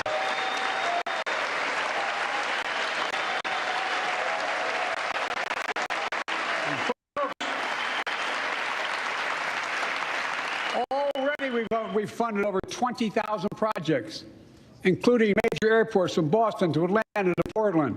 Projects that are going to put thousands of people to work rebuilding our highways, our bridges, our railroads, our tunnels, ports, airports, clean water, high-speed internet, all across America. Urban, rural, tribal. And folks, we're just getting started. We're just getting started. And I mean it sincerely. I want to thank my Republican friends who voted for the law. My Republican friends who voted against it as well. But I still get asked to fund the projects in those districts as well. But don't worry. I promised I'd be a president for all Americans. We'll fund these projects. And I'll see you at the groundbreaking. Look,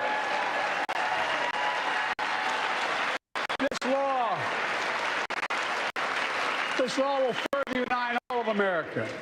Projects like Brent Spence Bridge in Kentucky over the Ohio River, built 60 years ago, badly needed repairs, one of the nation's most congested freight routes, carrying $2 billion worth of freight every single day across the Ohio River. And folks, I've been talking about fixing it for decades, but we're really finally going to get it done. I went there last month with Democrats and Republicans, and from both states, to deliver a commitment of $1.6 billion for this project.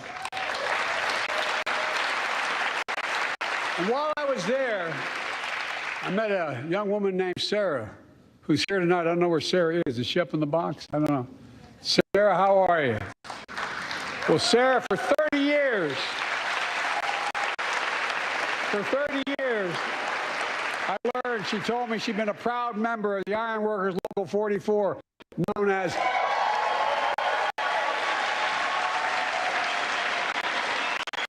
the Cowboys in the Sky. The folks who built Cincinnati's skyline. Sarah said she can't wait to be 10 stories above the Ohio River building that new bridge. God bless her. That's pride. And that's what we're also building. We're building back pride. Look, we're also replacing poisonous lead pipes that go into 10 million homes in America, 400,000 school and child care centers. So every child in America can drink the water instead of having permanent damage to their brain. Look, We're making sure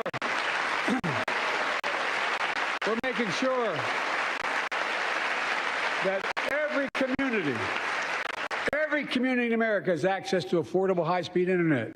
No parent should have to drive by McDonald's parking lot to help them do their homework online with their kids, which many thousands were doing across the country. And when we do these projects, and again, I get criticized, but I make no excuses for it, we're going to buy American. We're going to buy America. Folks,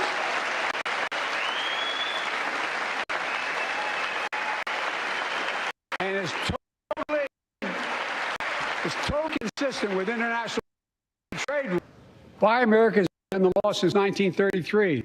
For too long, past administrations, Democrat and Republican, have fought to get around it. Not anymore. Tonight, I'm announcing new standards that require all construction materials used in federal infrastructure projects to be made in America. Made in America. I mean it. Lumber, glass, drywall, fiber optic cable. And on my watch, American roads, bridges, and American highways are going to be made with American products as well. Folks, my economic plan is about investing in places and people that have been forgotten. So many of you listen to me tonight. I know you feel it. So many of you felt like you've just simply been forgotten. Amid the economic upheaval of the past 4 decades, too many people have been left behind and treated like they're invisible. Maybe that's you watching from home. Remember jobs that went away. You remember them, don't you? The folks at home remember them. You wonder whether the path even exists anymore for your children to get ahead without having to move away. Well, that's why I get that. That's why we're building an economy where no one's left behind. Jobs are coming back. Pride is coming back. Because choices we made in the last several years. You know, this is, in my view, a blue-collar blueprint to rebuild America and make a real difference in your lives at home. For example, too many of you lay in bed at night like my dad did, staring at the ceiling, wondering what in God's name happens if your spouse gets cancer or your child gets deadly ill. Or something happens to you. Are you going to get money to pay for those medical bills? Or are you going to have to sell the house or try to get a second mortgage on it? I get it. I get it. With the Inflation Reduction Act that I signed into law, we're taking on powerful interests to bring health care costs down so you can sleep better at night with more security. You know, we pay more for prescription drugs than any nation in the world. Let me say it again. We pay more for prescription drugs than any major nation on earth. For example, 1 in 10 Americans has diabetes. Many of you in this chamber do, and in the audience. But every day, millions need insulin to control diabetes so they can literally stay alive. Insulin's been around for over 100 years. The guy who invented it didn't even patent it because he wanted it to be available for everyone. It costs the drug companies roughly $10 a vial to make that insulin. Packaging and all, you may get up to $13. But Big Pharma has been unfairly charging people hundreds of dollars, $400 to $500 a month, making record profits. Not anymore. Not anymore.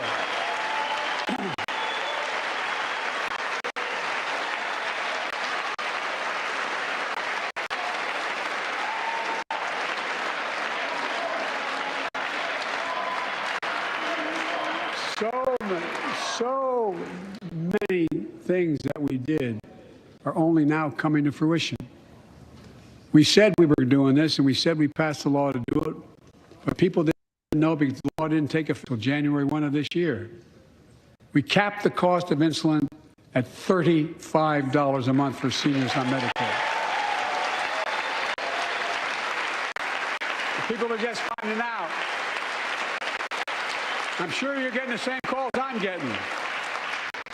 Look, there are millions of other Americans who do not or are not on Medicare, including 200,000 young people with type 1 diabetes and need this insulin to stay alive. Let's finish the job this time. Let's cap the cost of insulin for everybody at $35.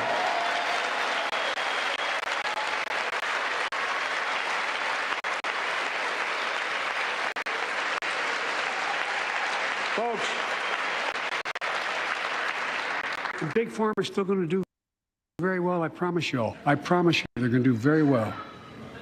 This law also caps, and won't go into effect until 2025, costs, out-of-pocket drug costs for seniors on Medicare at a maximum of $2,000 a year. You don't have to pay more than $2,000 a year, no matter how much your drug costs are. Because you know why? You all know it. Many of you, like many in my family, have cancer. You know the drugs can range from $10,000, $11,000, $14,000, $15,000 for the cancer drugs.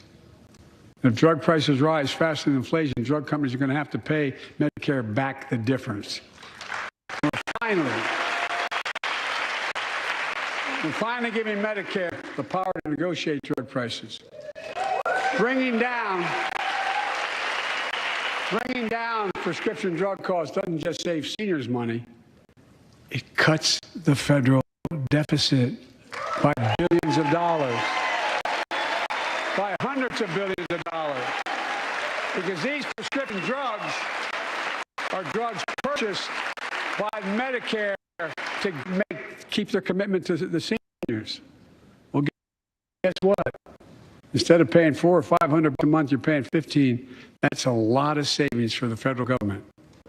And by the way, why would we want that?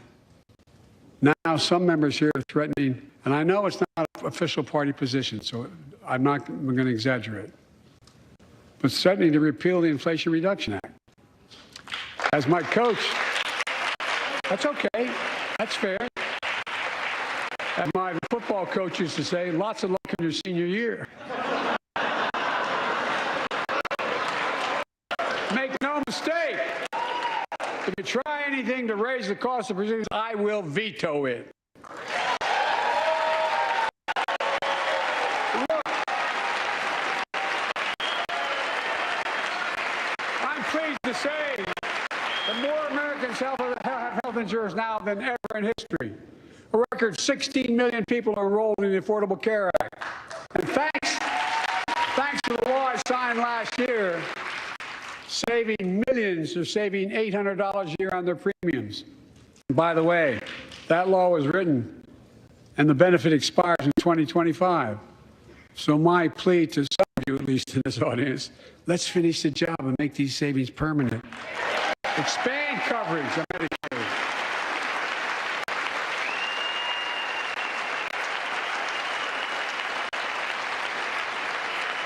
Look, the Inflation Reduction Act is also the most significant investment ever in climate change. Ever. Lowering utility bills, creating American jobs, leading the world to a clean energy future. I visited the devastating aftermath of record floods, droughts, storms, and wildfires from Arizona to New Mexico to all the way up to the Canadian border. More timber has been burned, as I've observed from helicopters, than the entire state of Missouri. And we don't have global warming? Not a problem. In addition to emergency recovery, from Puerto Rico to Florida to Idaho, we're rebuilding for the long term.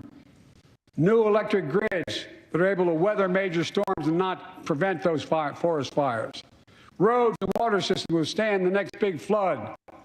Clean energy to cut pollution and create jobs in communities often left behind. We're going to build 500,000 electric vehicle charging stations installed across the country by tens of thousands of IBEW workers. And we're helping families save more than $1,000 a year with tax credits to purchase electric vehicles and efficient appliances, energy-efficient appliances.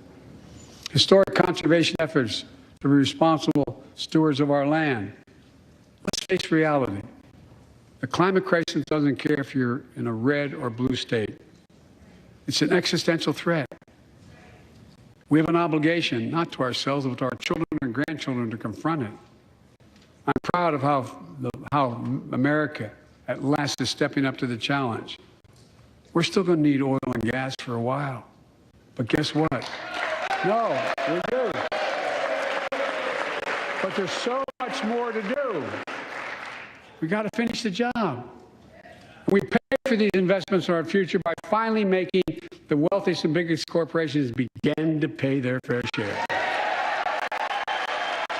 Just begin.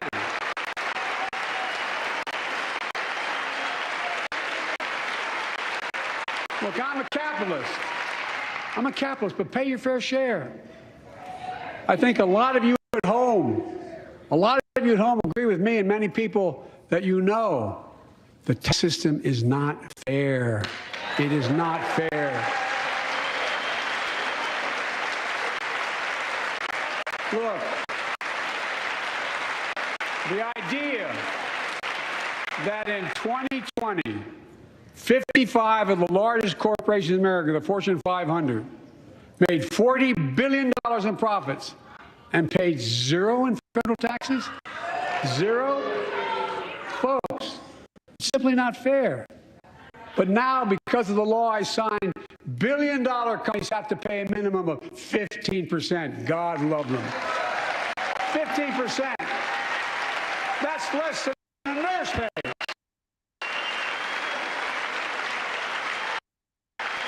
Let me be crystal clear. I said at the very beginning, under my plans, as long as I'm president, nobody earning less than $400,000 will pay an additional penny in tax. Nobody, not one penny. But let's finish the job. There's more to do. We have to reward work, not just wealth. Pass my proposal for the billionaire minimum tax. You know, there's 1,000 billionaires in America. It's up from about 600 in the beginning of term. But no billionaire should be paying a lower tax rate than a school teacher or firefighter. I mean it. Think about it.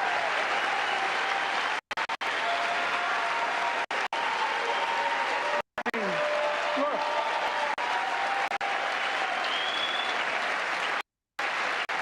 I know you aren't enthusiastic about that, but think about it. Think about it. Have you noticed Big Oil just reported its profits, record profits? Last year they made $200 billion in the midst of a global energy crisis. I think it's outrageous. Why? They invested too little of that profit to increase domestic production. And when I talk to a couple of them, they say, we're afraid you're going to shut down all the oil wells and all the oil refineries anyway, so why should we invest in them? I said, we're going to need oil for at least another decade. And that's going to exceed and beyond that. We're going to need it. Production. If they had, in fact, invested in the production to keep gas prices down, instead, they used the record profits to buy back their own stock, rewarding the CEOs and shareholders. Corporations ought to do the right thing. That's why I propose we quadruple the tax on corporate buybacks and encourage long-term investments. They'll still make considerable profit. Let's finish the job and close the loopholes that allow very wealthy to avoid paying their taxes. Instead of cutting the number of audits for wealthy taxpayers, I just signed a law to reduce the deficit by $114 billion by cracking down on wealthy tax cheats. That's being fiscally responsible. In the last 2 years, my administration has cut the deficit by more than $1.7 trillion, the largest deficit reduction in American history. Under the previous administration, the American deficit went 4 years in a row. Because those record deficits, no president added more to the national debt in any 4 years than my predecessor. Nearly 25% of the entire national debt that took over 200 years to accumulate was added by just one administration alone, the last one. They're the facts. Check it out. Check it out. How did Congress respond to that debt? They did the right thing. They lifted the debt ceiling 3 times without preconditions of crisis. They paid American bills to prevent an economic disaster to the country. So tonight I'm asking the Congress to follow suit. Let's commit here tonight to the full faith and credit of the United States of America will never, ever be questioned. So some of my Republican friends want to take the economy hostage. I get it, unless I agree to their economic plans. All of you at home should know what those plans are. Instead of making the wealthy pay their fair share, some Republicans want Medicare and Social Security to sunset. I'm not saying it's a majority. Let me give you, anybody who doubts it, contact my office. I'll give you a copy. I'll give you a copy of the proposal. That means Congress doesn't vote. Well, I'm glad to see you. No, I tell you, I enjoy conversion. You know, it means if Congress doesn't keep the programs the way they are, they'd go away. Other Republicans say, I'm not saying it's a majority of you. I don't even think it's even a significant, but it's being proposed by individuals. I'm not politely not naming them, but it's being proposed by some of you. Look, folks, the idea is that we're not going to be moved into being threatened to default on the debt if we don't respond. Folks,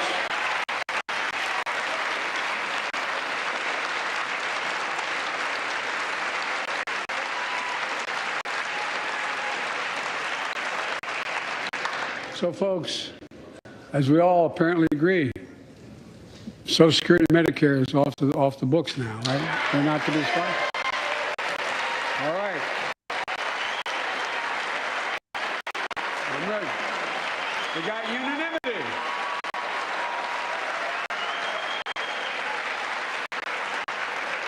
Social Security and Medicare are a lifeline for millions of seniors. Americans have to pay into them from the very first paycheck they started. So tonight, let's all agree, and we apparently are. Let's stand up for seniors.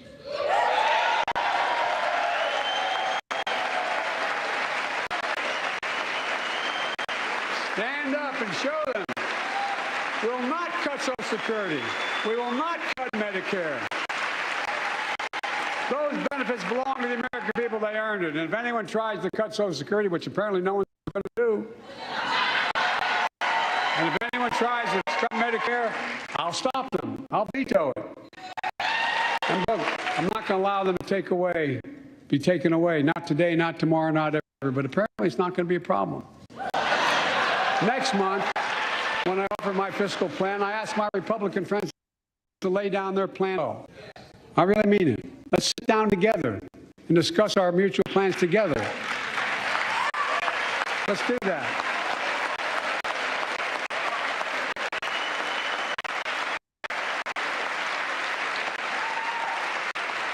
I can tell you, the plan I'm going to show you is going to cut the deficit by another $2 trillion. And it won't cut a single bit of Medicare or Social Security. In fact, we're going to extend the Medicare fund at least 2 decades, because that's going to be the next argument. How do we keep it solvent, right? Well, we'll not raise tax on anyone under 400 grand, but we'll pay for it the way we talked about tonight, by making sure that the wealthy and big corporations pay their fair share. Look. Here's the deal. They aren't just taking advantage of the tax code. They're taking advantage of you, the American consumer. Here's my message to all of you out there. I have your back. We're already preventing Americans from receiving surprise medical bills, stopping $1 billion surprise bills per month so far. We're protecting seniors' life savings by cracking down on nursing homes that commit fraud, endanger patient safety, prescribe drugs that are not needed. Millions of Americans can now save thousands of dollars because they can finally get a hearing aid over the counter without a prescription. Look, capitalism without competition is not capitalism. It's extortion. It's exploitation. Last year, I cracked down with the help of many of you on foreign shipping companies that were making you pay higher prices for every good coming into the country. I signed a bipartisan bill to cut shipping costs by 90%, helping American farmers, businessmen, and consumers. Let's finish the job. Pass the bipartisan legislation to strengthen antitrust enforcement and prevent big online platforms from giving their own products an unfair advantage.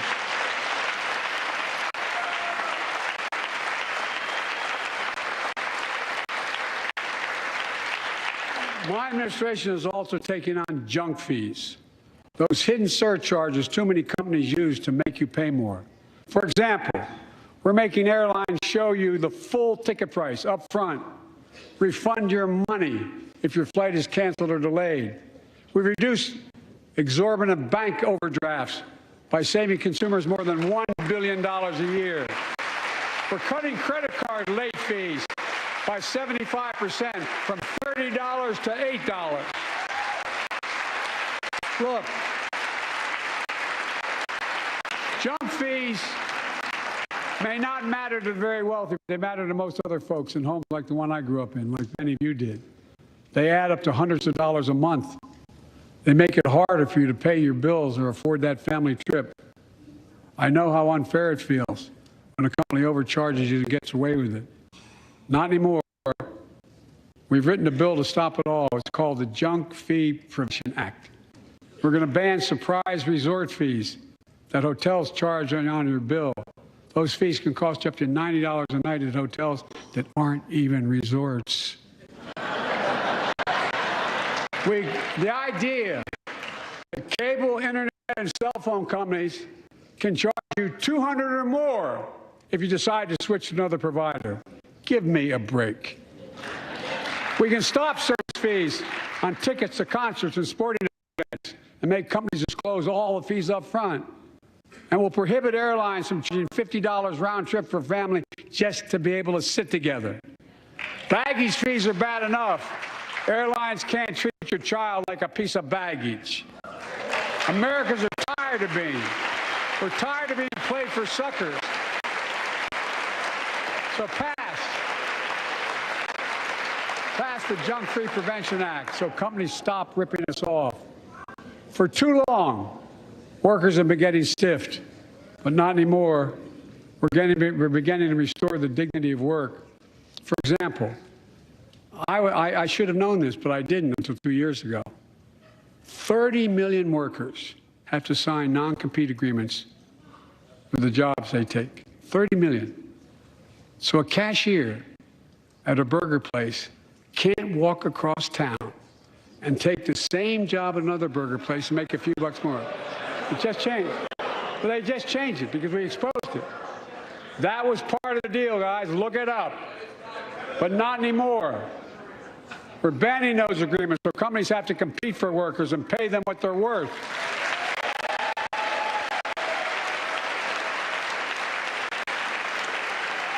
And I must tell you, this is bound to get a response from my friends on my left but the right. I'm so sick and tired of companies breaking the law by preventing workers from organizing. Pass the PRO Act, because business have a right, workers have a right to form a union. And let's guarantee all workers have a living wage. Let's make sure working parents can afford to raise a family with sick days, paid family medical leave, affordable child care. That's going to enable millions more people to go and stay at work. And let's restore the full child tax credit, which gave tens of millions of parents some breathing room and cut child poverty in half to the lowest level in history. And by the way, when we do all these things, we increase productivity. We increase economic growth. So let's finish the job and get more families access to affordable, quality housing. Let's get seniors who want to stay in their homes the care they need to do so. Let's give more breathing room to millions of family caregivers looking after their loved ones. Pass my plan so we get seniors and people with disabilities the home care and services they need. And support the workers who are doing God's work. These plans are fully paid for and we can afford to do them. Restoring the dignity of work means making education education an affordable ticket to the middle class. You know, when we made public education, 12 years of it, universal in the last century, we made the best educated, best paid, we became the best educated, best paid nation in the world. But the rest of the world's caught up. It's caught up. Jill, my wife, who teaches full time, has an expression. I hope I get it right, kid. Any nation that out-educates us is going to outcompete us. Any nation that educates is going to outcompete us. Folks, we all know 12 years of education is not enough to win the economic competition of the 21st century. We want to have the best educated workforce. Let's finish the job by providing access to preschool for 3 and 4 years old. Studies show that children who go to preschool are nearly 50% more likely to finish high school and go on to earn a 2 or 4 year degree, no matter their background they came from. Let's give public school teachers a raise.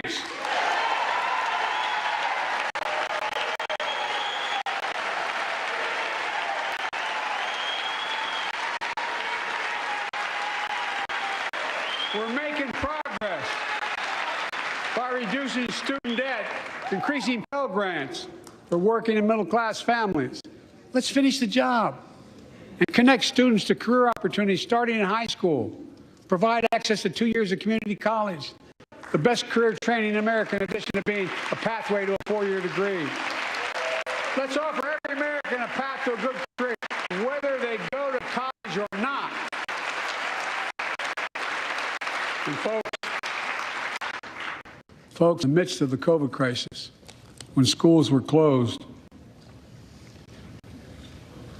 and we were shutting down everything, let's recognize how far we came in the fight against the pandemic itself.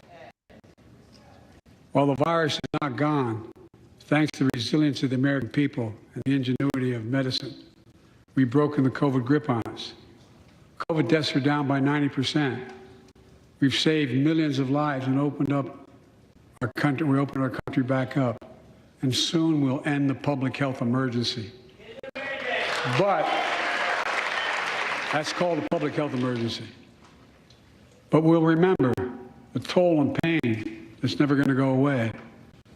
More than 1 million Americans lost their lives to COVID. 1 million. Families grieving, children orphaned, empty chairs at the dining room table constantly reminding you that she used to sit there. Remembering them, we remain vigilant. We still need to monitor dozens of variants and support new vaccines and treatments. So Congress needs to fund these efforts and keep America safe. And as we emerge from this crisis stronger, we're also got to double down on prosecuting criminals who stole relief money meant to keep workers and small businesses afloat.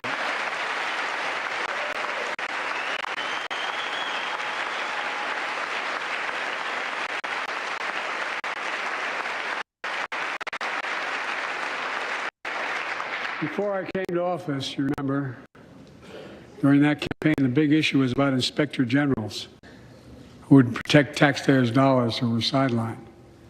They were fired. Many people said we don't need them. And fraud became rampant. Last year, I told you the watchdogs are back. Since then, we've recovered billions of taxpayers' dollars. Now let's triple the anti-fraud strike force going after these criminals, double the statute of limitations on these crimes, and crack down on identity fraud by criminal syndicates stealing billions of dollars from the American people.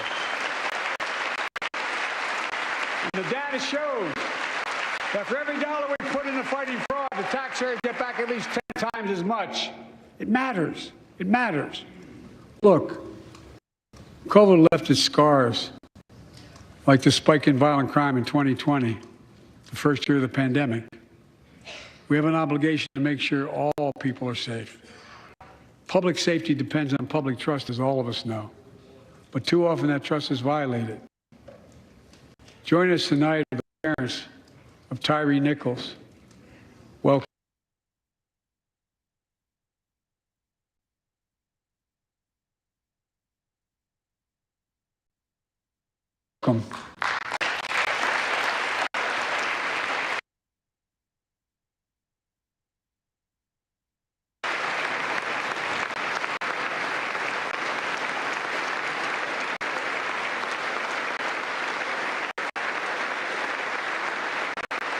had to bury Tyree last week. As many of you personally know, there's no words to describe the heartache or grief of losing a child. But imagine if you lost that child at the hands of the law. Imagine having to worry whether your son or daughter came home from walking down the street, or playing in the park, or just driving a car. Most of us in here have never had to have the talk that brown and black parents have had to have with their children. Bo, Hunter, Ashley, my children. I never had to have the talk with them. I never had to tell them if a police officer pulls you over, turn your interior lights on right away. Don't reach for your license. Keep your hands on the steering wheel. Imagine having to worry like that every single time your kid got in a car. Here's what Tyree's mother shared with me when I spoke to her. When I asked her how she finds the courage to carry on and speak out. The faith of God, she said her son was, quote, a beautiful soul, and something good will come of this. Imagine how much courage and character that takes. It's up to us, to all of us. We all want the same thing. Neighborhoods free of violence. Law enforcement who earns the community's trust. Just as every cop, when they pin on the badge in the morning, has a right to be able to go home at night, so does everybody else out there. Our children have a right to come home safely. Equal protection under the law is a covenant we have with each other in America. We know police officers put their lives on the line every single night and day. And we know we ask them in many cases to do too much, to be counselors, social work, psychologists, responding to drug overdoses, mental health crises, and so much more. In one sense, we ask much too much of them. I know most cops and their families are good, decent, honorable people, the vast majority. But they risk.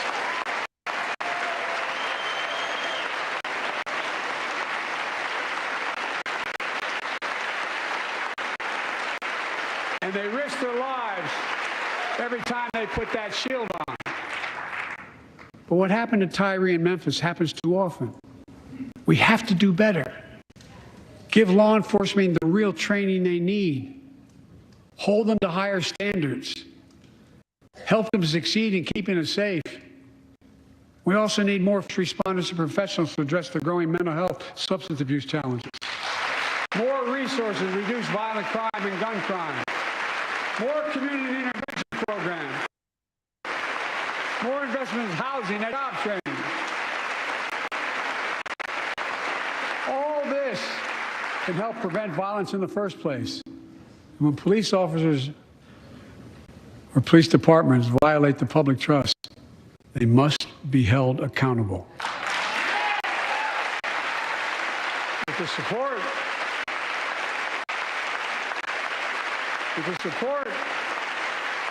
of the families of victims, civil rights groups, and law enforcement, I signed an executive order for all federal officers, banning chokeholds, restricting no-knock warrants, and other key elements of the George Floyd Act.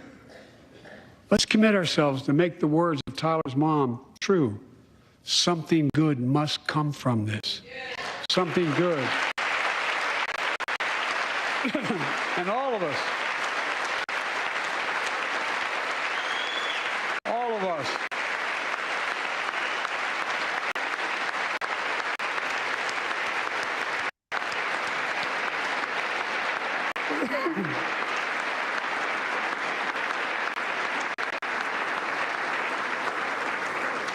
folks, it's difficult, but it's simple. All of us in this chamber, we need to rise to this moment. We can't turn away. Let's do what we know in our hearts that we need to do. Let's come together to finish the job on police reform. Do something. Do something. That was the plea of parents who lost their children in Uvalde. I met with every one of them. Do something about gun violence. Thank God. Thank God we did. Passing the most sweeping gun safety law in 3 decades. That includes things like that the majority of responsible gun owners already support. Enhanced background checks for 18 to 21 years old. Red flag laws, keeping guns out of the hands of people who are a danger to themselves and others. But we know our work is not done.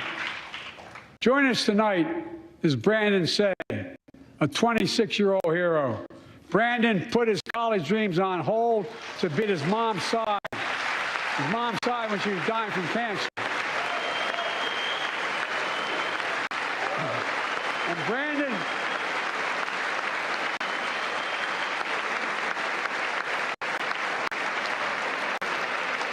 now works at the dance studio started by his grandparents. And 2 weeks ago, during the Lunar New Year celebrations, he heard the studio door close, and he saw a man standing there pointing a semi-automatic pistol at him. He thought he was going to die, but he thought about the people inside. And in that instant, he found the courage to act and wrestled a semi-automatic pistol away from the gunman who had already killed 11 people in another dance studio. 11. He saved lives. It's time we do the same. Ban assault weapons now. Ban them now. Once and for all.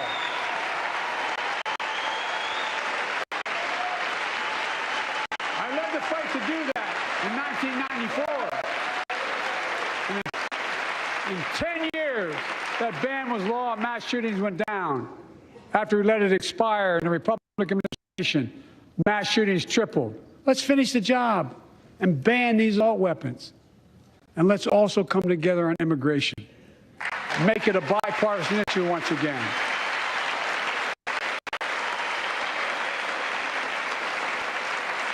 We now have a record number of personnel working to secure the border, arresting 8,000 human smugglers, seizing over 23,000 pounds of fentanyl in just the last several months. We've launched a new border plan last month. Unlawful migration from Cuba, Haiti, Nicaragua, and Venezuela has come down 97% as a consequence of that. But American border problems won't be fixed until Congress acts. If we don't pass my comprehensive immigration reform, at least pass my plan to provide the equipment and officers to secure the border.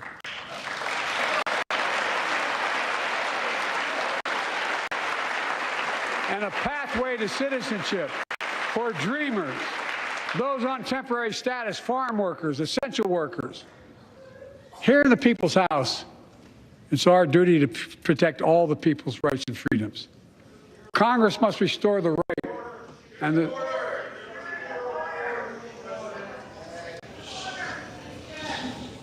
Congress must restore the right that was taken away in Roe v. Wade and protect Roe v. Wade.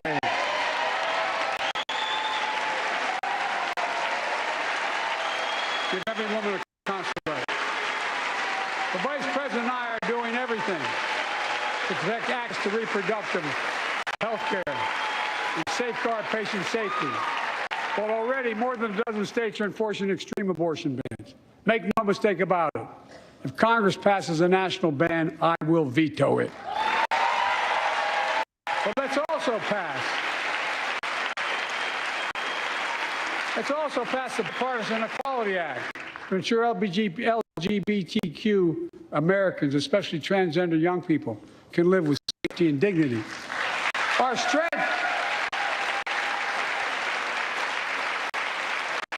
strength is not just the example of our power, but the power of our example.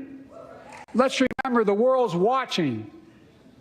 I spoke in this chamber 1 year ago, just days after Vladimir Putin unleashed his brutal attack against Ukraine. A murderous assault, evoking images of death and destruction Europe suffered in World War II. Putin's invasion has been a test for the ages, a test for America, a test for the world. Would we stand for the most basic of principles? Would we stand for sovereignty? Would we stand for the right of people to live free of tyranny? Would we stand for the defense of democracy? For such defense matters to us because it keeps peace and prevents open season on would-be aggressors and threatens our prosperity. 1 year later, we know the answer. Yes, we would, and we did. We did. And together, we did what America always does at our best. We led. We united NATO. We built a global coalition. We stood against Putin's aggression. We stood with the Ukrainian people. Tonight, we're once again joined by Ukraine's ambassador to the United States. She represents not just her nation, but the courage of her people. Our ambassador is here, united. We're united in our support of your country. Will you stand so we can all take a look at you? Thank you.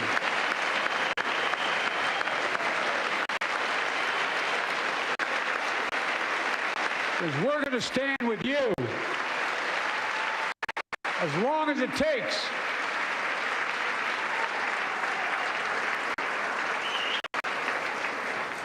Our nation is working for more freedom, more dignity, more peace, not just in Europe, but everywhere. Before I came to office, the story was about how the People's Republic of China was increasing its power and America was failing in the world. Not anymore. We made clear, and I made in my personal conversations, which have been many, with President Xi, that we seek competition, not conflict.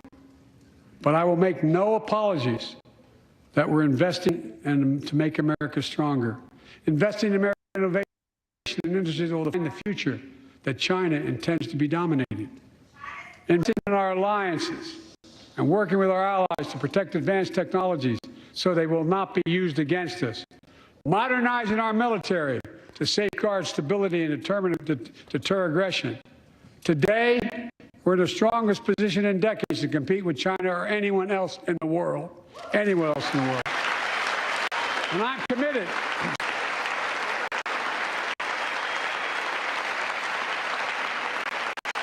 I'm committed to work with China where we can advance American interests and benefit the world. But make no mistake about it.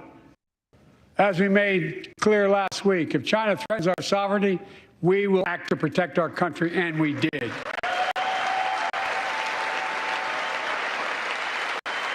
Look, let's be clear. Winning the competition should unite all of us. We face serious challenges across the world. But in the past 2 years, democracies have become stronger, not weaker. Autocracies have grown weaker, not stronger. Name me a world leader who changed places with Xi Jinping. Name me one. Name me one. America's rallying the world to meet those challenges, from climate to global health, to food insecurity, to terrorism, to territorial aggression. Allies are stepping up, spending more and doing more. Look, the bridges we're forming between partners in the Pacific and those in the Atlantic, and those who bet against America are learning how wrong they are. It's never, ever been a good bet to bet against America. Never.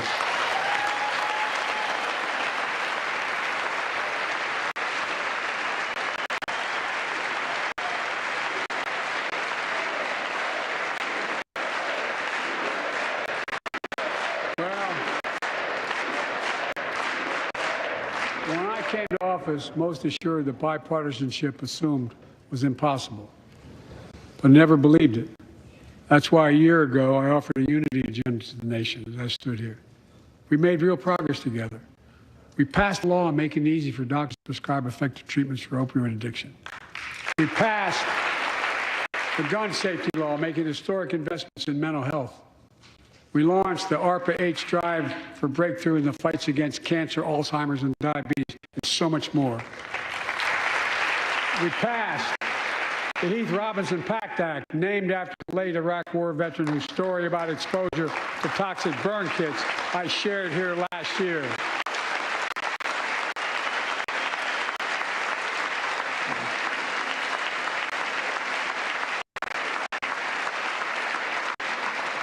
I understand something about those burn pits, but there's so much more to do. We can do it together. Joining us tonight is a father named Doug from Newton, New Hampshire. He wrote Jill, my wife, a letter, and me as well, about his courageous daughter, Courtney. A contagious laugh, his sister's best friend, her sister's best friend. He shared a story all too familiar to millions of Americans and many of you in the audience. Courtney discovered pills in high school. It spiraled into addiction, eventually death from a fentanyl overdose. She was just 20 years old. Describing the last 8 years without her, Doug said, "There's no worse pain." Yet their family has turned pain to purpose, working to end the stigma and change laws. He told us he wants to start a journey toward American recovery. Doug, we're with you. Fentanyl is killing more than 70,000 Americans a year.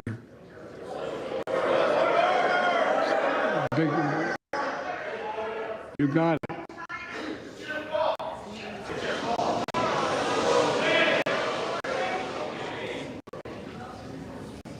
So let's launch a major surge to stop fentanyl production and the sale and trafficking with more drug detection machines, inspection cargo, stop pills and powder at the border. Working with couriers like FedEx to inspect more packages for drugs. Strong penalties to crack down on fentanyl trafficking. Second, let's do more on mental health, especially for our children. When millions of young people are struggling with bullying, violence, trauma, we give them greater access to mental health care at their schools.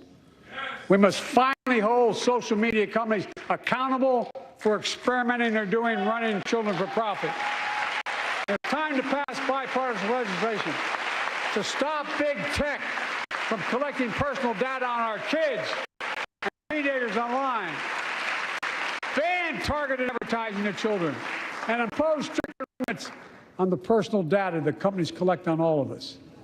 Third, let's do more to keep this nation's one truly sacred obligation to equip those we send into harm's way and care for them and their families when they come home.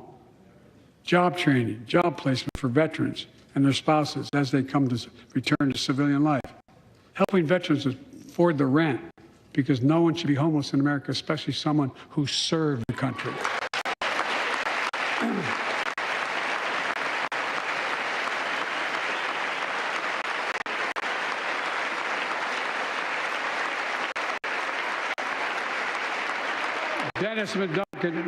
Dennis McDonough is here of the VA.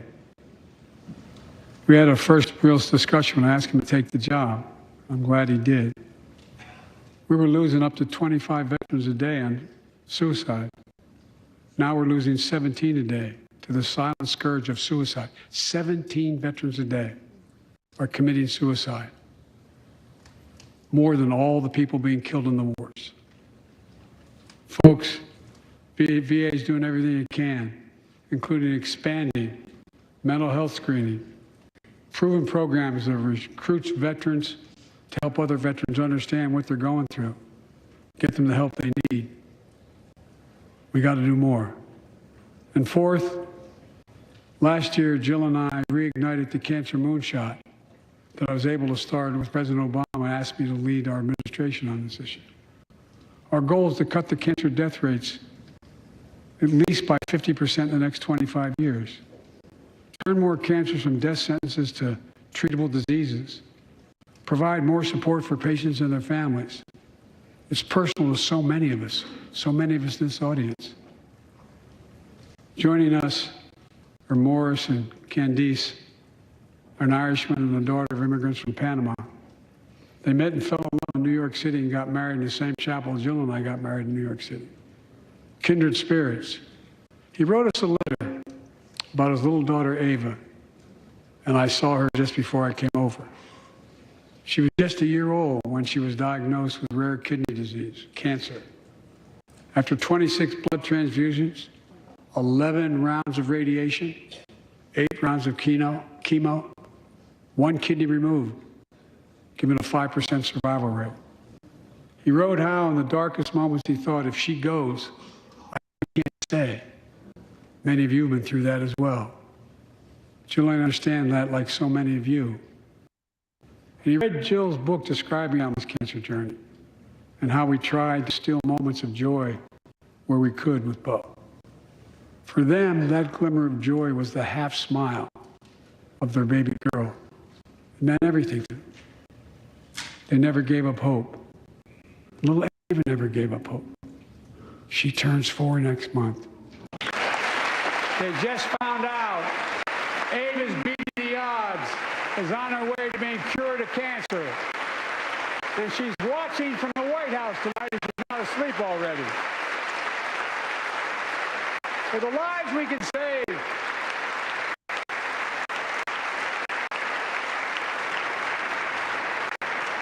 For the lives we can save and the lives we've lost, let this be a truly American moment that rallies the country and the world together and proves that we can still do big things. 20 years ago, under the leadership of President Bush and countless advocates and champions, he undertook a bipartisan effort through PEPFAR to transform the global fight against HIV/AIDS. It's been a huge success.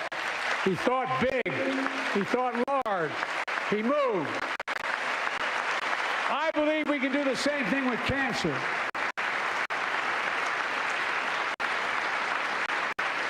Let's end cancer as we know it.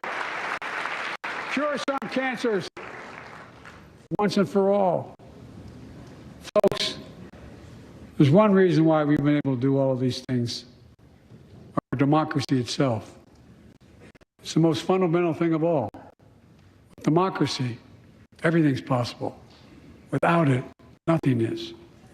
For the last few years, our democracy has been threatened and attacked, put at risk, put to the test in this very room on January the 6th. And then just a few months ago, an unhinged big lie assailed and unleashed a political violence, the home of the then Speaker of the House of Representatives, using the very same language the insurrectionists used as they stalked these halls and chanted on January 6th. Here tonight in this chamber is a man who bears the scars of that brutal attack, but is as tough and as strong, as resilient as they get. My friend Paul Pelosi. Paul, stand up.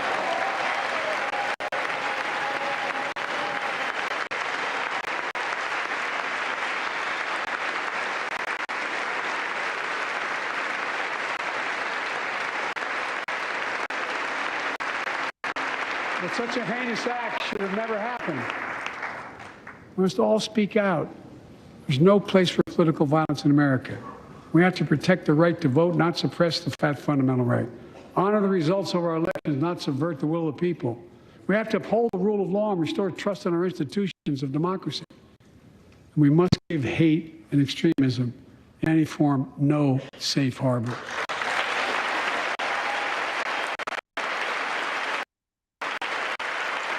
Democracy must not be a partisan issue. It's an American issue. Every generation of Americans has faced a moment where they have been called to protect our democracy, defend it, stand up for it. And this is our moment.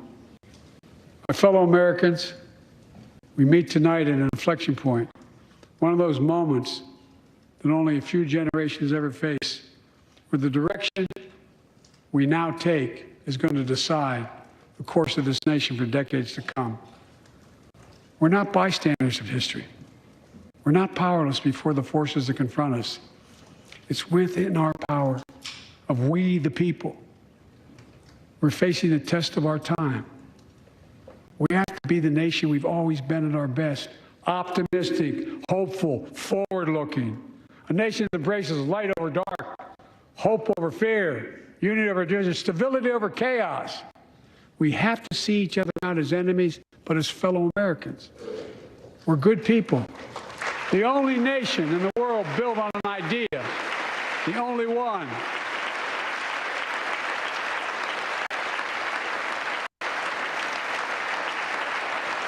Other nations are defined by geography, ethnicity. But we're the only nation based on an idea that all of us, every one of us, is created equal in the image of God. A nation that stands as a beacon to the world. A nation in a new age of possibilities. So I've come to fulfill my constitutional obligation to report in the State of the Union. And here's my report. Because the soul of this nation is strong, because the backbone of this nation is strong, because the people of this nation are strong, the State of the Union is strong.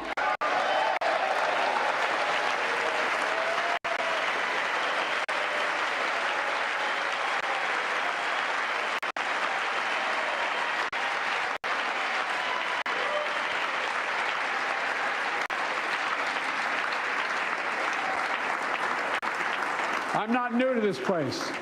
I stand here tonight having served as long as about any one of you have ever served here. But I've never been more optimistic about our future, about the future of America. We just have to remember who we are. We're the United States of America, and there's nothing beyond our capacity if we do it together. God bless you all, and may God protect our troops. Thank you.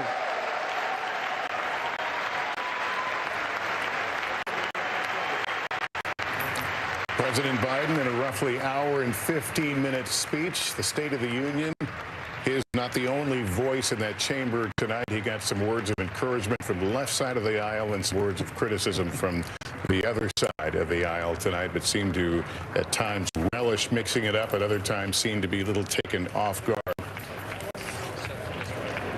Well, it was an energetic, speedy, a boisterous crowd, at times unruly, but it was a spicy State of the Union, a very energetic crowd. Chuck Todd? Look, I thought it was pretty disciplined. I thought the messaging was disciplined. I just was writing this down. He was very much focused on a lot of middles, right? The middle class, the middle of the electorate, the middle of the country. He was really trying to sort of be his identity. He likes to think of himself as Scranton Joe. And I think he really delivered a speech that he believes is who he is, right? Talking about speaking in American, right? Not speaking in Washington speak, spending more time on junk fees than the fight on the border, spending more time on some of those, on a lot of domestic issues and talking about overseas, which in Washington, that may be, some people may say, oh, they should have done more on this and more on that. But this was a case where you could tell they decided they were speaking to voters across the country. They weren't speaking to pundits, and they weren't speaking to foreign policy analysts. Kristen, thank you everyone for joining us. Thank you for joining me, Jocelyn. It was like an hour and 15 minutes. So, I'll unmute you in a second. So thank you all.